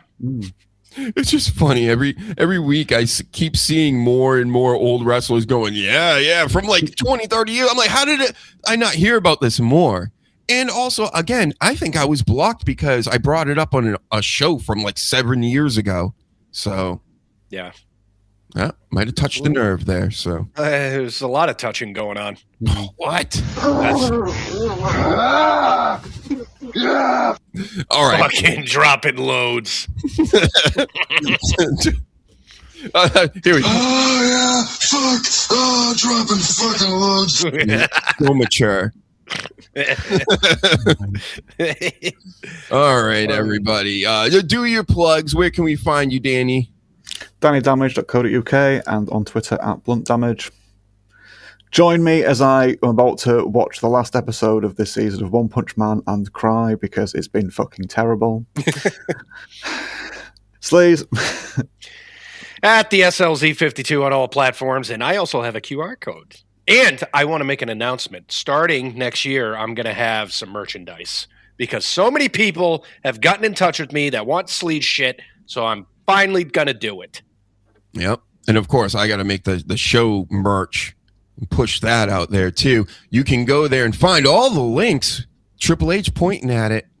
Another QR, store, YouTube, TikTok, podcast, music, comics, all kinds of stuff.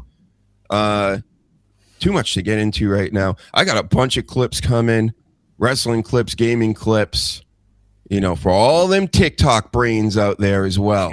So join and get ready for all that. Thank you for joining me, fellas, and being, what do they call the people that are involved with the award shows? You see killers, baby right? eaters. No. Illuminati. Yes. I was going to say gimps, but yeah, somewhere in the middle. We did it. I like gimps. Let's play us out with this triumphant music. And we'll see you guys later. Put me on the screen, everybody. Here we go. That's right. You guys love it. 2025. Gotta do this wave.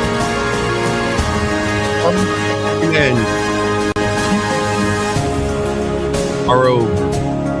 Many winners, many losers, more losers than winners. I think that goes for all the shows. Thank you for watching. We'll see you on Tuesday.